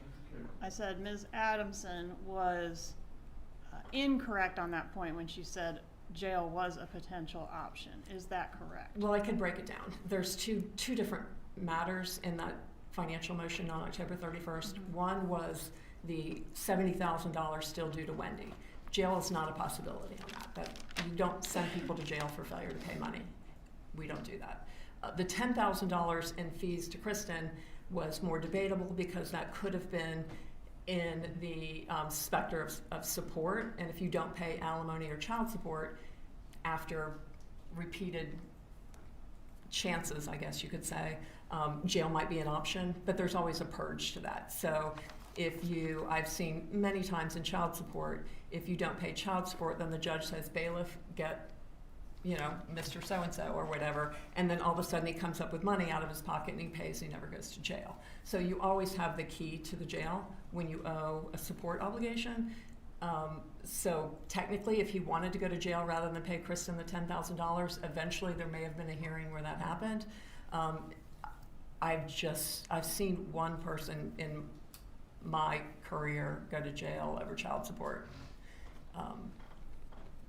Right, because they pay because they don't want to go to jail. If there was no jail and no consequences, they would never pay, right? Some people wouldn't. Right. And that's just support.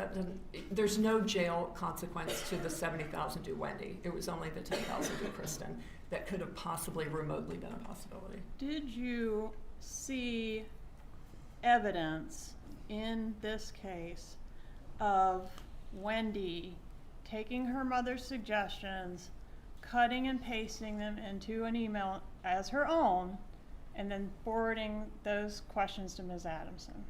No, I didn't see any. And did you see, in your review of the evidence in this case, Ms. Adamson responding to those questions and Wendy then forwarding those answers to her mother? I don't recall that. I don't recall seeing that. Did you review the communications from Donna Adelson, both in the form of email and text messages, that suggest that she was in fact extremely disappointed and upset about the outcome of the relocation motion? I did. In probably the 5 days after the relocation, which was, say, 4 weeks before the ultimate settlement in July, there were a flurry of emails where she was obviously upset. Did you review Mrs. Adelson's communications after July 31st that suggest she's consistently still upset about this? I wasn't provided. So you Any- were, I'm sorry, finish your answer. You weren't provided any? I wasn't provided after the flurry, right after the relocation, before the final judgment was entered in July of 2013. After July 2013, I don't recall seeing any emails from Miss Donna Adelson about the relocation. Did you see any emails from her at all post-settlement? Not until maybe December. It was a while. October maybe. Okay. Several months.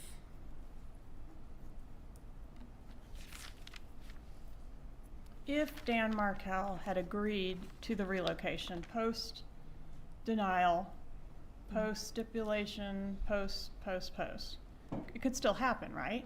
I mean, if he agrees, it could happen. Sure, if he agreed, she could have relocated. All right. And if he was murdered, it could happen, right? Well, obviously.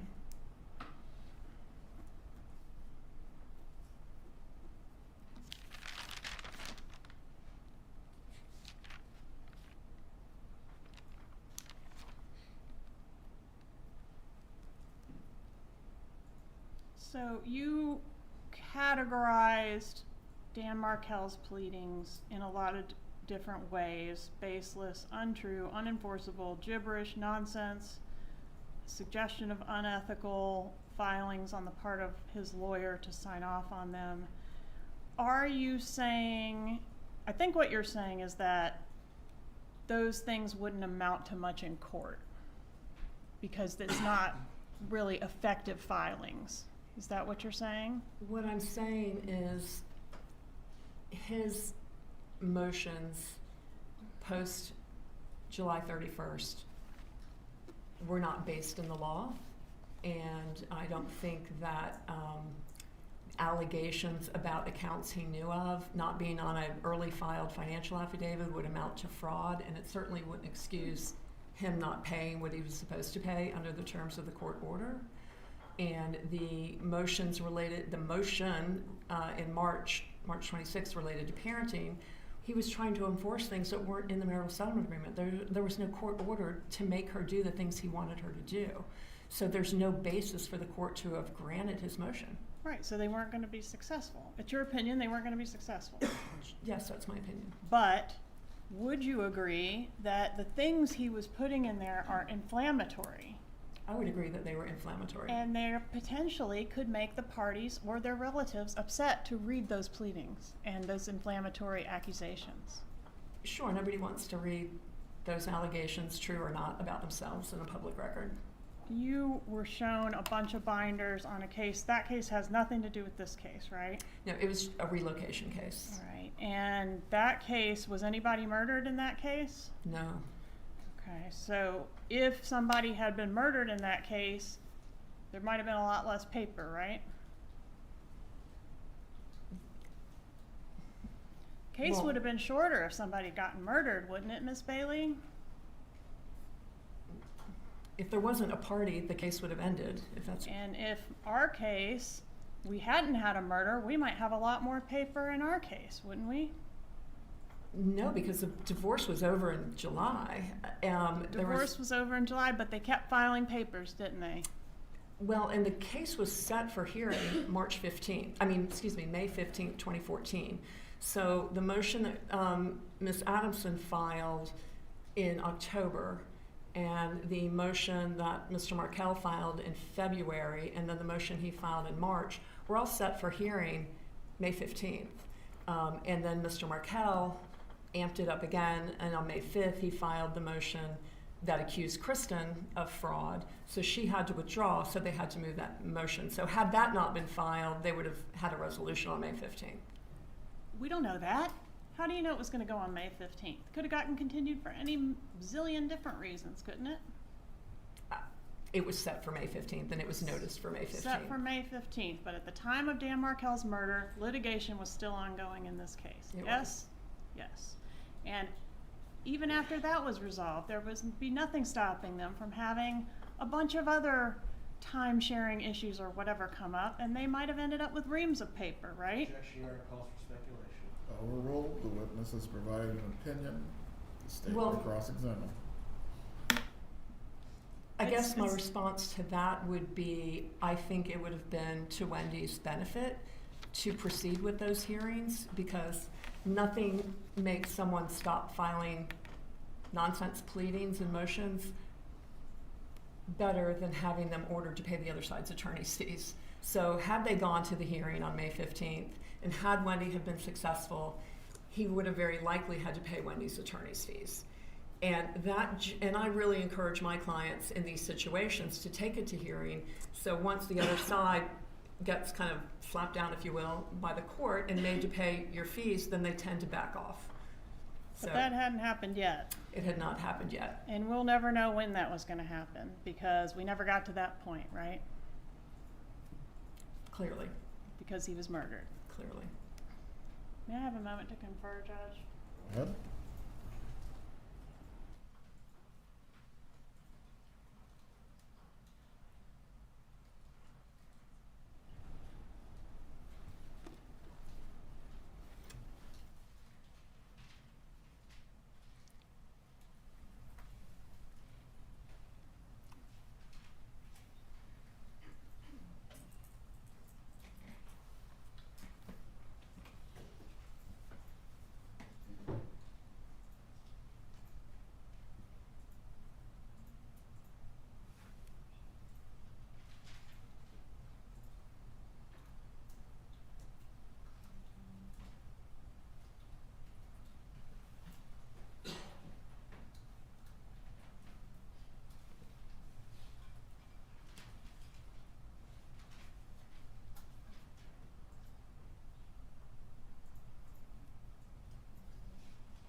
direct examination.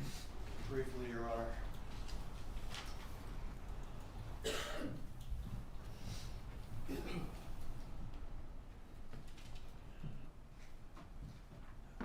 Ms. Bailey, you sat through Kristen Adamson's testimony earlier today, correct? I did. Did that in any way influence your testimony here this morning? No, there was no new information. Nothing further. Will this witness be recalled at any point?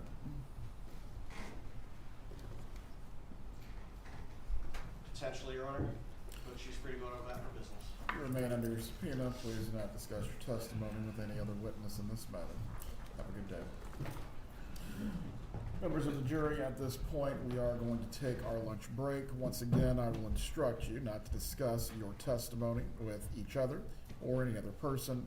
Do not review or seek out any information outside from this courtroom. We will resume with the trial this afternoon today at 2:20. Please report by 2:15. Enjoy your break.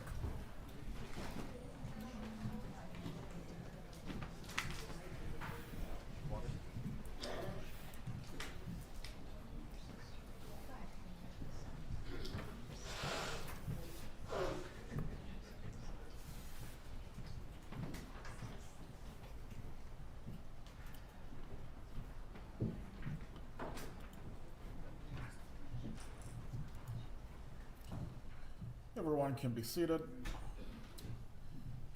Any discussion that needs to take place concerning whether the defendant will testify does need to occur during the extended lunch break at this point. Are there any other matters that we need to address? Not from the state, Judge. Judge, I'm still hearing reactions from the gallery over my right shoulder during witness testimony. I heard it again after the court, cautioned the gallery again.